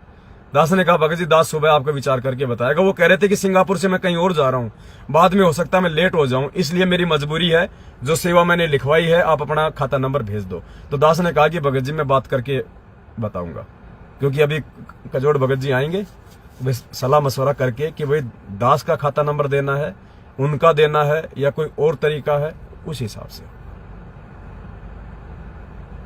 तो जब होगा तो सबसे पहले दास उन्हीं भाइयों को फोन करेगा, थोड़ी आसानी के लिए, जिन्होंने मोटी राशि जो है वो लिखवाई है। तो जिन जिन भाई बहनों ने जो मोटी राशि लिखवाई है 5-5 लाख की, 3 लाख की, 2 लाख की, 1 लाख की, वो भाई बहन थोड़ा सा तैयार रहें। आपके पास में कल के बाद कभी भी दास का फोन आ सकता है, तो आप जी तैयार रहें, और आप जी उसी समय या 2 घंटे बाद जो है अपनी सेवा का लाभ उठा लें। और थोड़ा फोन का ध्यान रखें बड़े भाई, वरना फिर अगले भाई के पास फोन पहुंच जाएगा, फिर दोबारा फिर कब नंबर आएगा कुछ मालूम नहीं है। एक मनोज भगत जी हैं केरला से, जिन्होंने 1 लाख रुपए लिखवाए थे, वो तो पहले भाप गए, बोले भगत जी मैं दिन में ड्यूटी रहता हूं, वो नेवी में, कोचीन में, केरला। बोला भगत जी मैं दिन में ड्यूटी पे रहता हूं, अगर ये नंबर ना मिले तो भगत जी आप मुझे इस व्हाट्सएप पे तुरंत मैसेज छोड़ देना, और भगत जी सेवा लगाना मत भूलना भगत जी। तो उनको इतना वो डर है कि कहीं भगत जी का फोन आ जाए और कहीं हम फोन ना उठा पाएं और किसी अगले का नंबर आ जाए। अरे भाई ऐसी कोई बात नहीं है, परमात्मा जिसकी लगवाएगा सेवा उसी की लगेगी, ना मेरी औकात है ना किसी और की औकात है। और जहां लगेगी बिल्कुल सत्य जगह पे लगेगी, जो भी चीज आएगी सबकी सेवा में होगी। वो यहाँ कोई शौक पूरा करने के लिए नहीं है, सिर्फ दास को इसलिए कि कब प्रेरणा हो जाए, कब गाड़ी लेके लाइव बनाना पड़ जाए, बस इसलिए, बाकी और कोई मकसद नहीं है। और साथ संगति में आप भाई बहनों को लाने ले जाने में थोड़ा, बस इससे ज्यादा कुछ नहीं। बाकी अब आगे सेवा बढ़ेगी, दास को फील्ड में रहना पड़ेगा, कभी कहाँ, कभी किसी भाई के पास, कभी किसी भाई के पास जाएंगे, क्योंकि और क्या करेंगे बैठे बैठे घर पे। अगर दिन में 5 भाइयों के पास भी अगर मिलेंगे, मालिक की चर्चा करेंगे, उनको भोग के बारे में समझाएंगे, सच्चाई समझाएंगे, वो आत्मा तो दृढ़ होंगी। तो दास क्या करेगा गाड़ी लेने के बाद अपने घर पे बैठ के, दास की यही सेवा रहेगी। और जब भी कहीं कोई साथ संगति होगी तो अपने भगत भाई बहनों को बैठा के और दास साथ संगतियों में आ जाएगा, उसके बाद दास की फिर वही रूटीन रहेगा। तो पुण्यात्माओं सिर्फ यही मकसद है और कोई मकसद नहीं है। और जब गाड़ी आएगी उसके बाद आप सबको गाड़ी दिखाई जाएगी, आप सबको बताया जाएगा, कोई छुपा रुस्तम का काम नहीं है। और गाड़ी बिल्कुल सोच समझ के ली जाएगी, गाड़ी कोई छोटी मोटी नहीं ली जाएगी। जिसके अंदर 8-10 भगत भाई बहन आ जाए वो गाड़ी ली जाएगी, बढ़िया कोई स्ट्रॉन्ग गाड़ी ली जाएगी। देखो ये परमात्मा का पैसा है, और परमेश्वर ने यदि आप आत्माओं के अंदर यदि प्रेरणा करके यदि किया है तो ये चीजें जो है बार बार नहीं आती। लाने को तो मारुति 800 भी ले आएंगे, लेकिन फायदा क्या, जो 200 किलोमीटर ना चले लगातार, जिसमें हमारे 4 भाई ना बैठे ढंग से, तो परमेश्वर का है, कोई कमी नहीं है उस परमेश्वर के। मालिक ने डबल दे दिया। क्यों दिया? कि बेटा काम करो ठोस, और वास्तव में सेवा तो अब लगेगी मेरे बच्चों की, और अब उसका सदुपयोग होगा। तो परमेश्वर की दया से 15 से 20 लाख के बीच की हम गाड़ी लेंगे, बढ़िया स्ट्रॉन्ग गाड़ी लेंगे, चाहे वो इनोवा हो या चाहे कोई महिंद्रा की कोई अच्छी गाड़ी हो, बढ़िया गाड़ी लेंगे। 7-8 भगत भाई बहन बैठे हैं, अच्छा इंजन हो, स्ट्रॉन्ग काम हो, लॉन्ग रूट पे चाहे 500 किलोमीटर गाड़ी को दौड़ाओ। क्योंकि लेने को तो 3 लाख वाली भी ले लेंगे, लेकिन फिर वो सेवा कितने भाई बहनों की लगी, तो उसमें ज्यादातर भाई बहनों की सेवा जो है वो लग जाएगी। तो जो भी है खुली किताब है पुण्यात्माओं। और दूसरा, ये आपका अधिकार है, ये आपका राइट है। जिन जिन भाई बहनों ने अपनी सेवा लिखवाई है और जिन जिन भाई बहनों की सेवा लग जाएगी, दास फोन करेगा, जिनकी सेवा आ गई, उन भाई बहनों को अधिकार है ये पूछने का, इस पवन दास से, आपके नौकर से, परमात्मा के नौकर से, कि भाई सेवा कहां लगी है, कहां पे कितनी सेवा लगी है। भगत जी हमें हिसाब दो, अभी तक कितने भगत भाई बहनों का आपके पास में पैसा आया है, और उसमें से आपने कितना पैसा किस सेवा में लगाया है। रात को 2 बजे भी फोन करोगे, आपको सेवा का हिसाब मिलेगा। आपको धमकाया नहीं जाएगा कि तू कौन होता है मांगने वाला, अपनी भक्ति पे ध्यान दे, क्यों दी थी। नहीं, तुरंत आपको आपके व्हाट्सएप नंबर पे भेजा जाएगा, भगत जी ये इतनी आई है, इसमें इतना पैसा लग गया। केवल उसी को जिसकी सेवा लग गई होगी। ऐसा नहीं कि हर कोई फोन कर देगा, देखा जाएगा कि उसकी एंट्री है भी या नहीं है। तो यहाँ खुली किताब है पुण्यात्माओं, हमें सतलोक जाना है, यहाँ गधा नहीं बनना। तो बस ये छोटा सा संदेशा था। भंडारे का समय हो गया है परमात्मा की दया से। आप भी भाई बहनों ने नहीं लिया होगा, काफियों ने, कई तो लेते लेते मजे ले रहे लाइव के। बंदी छोड़ सतगुरु रामपाल जी भगवान की जय हो। सत साहिब। वीडियो को शेयर कर देना ज्यादा से ज्यादा। सत साहिब।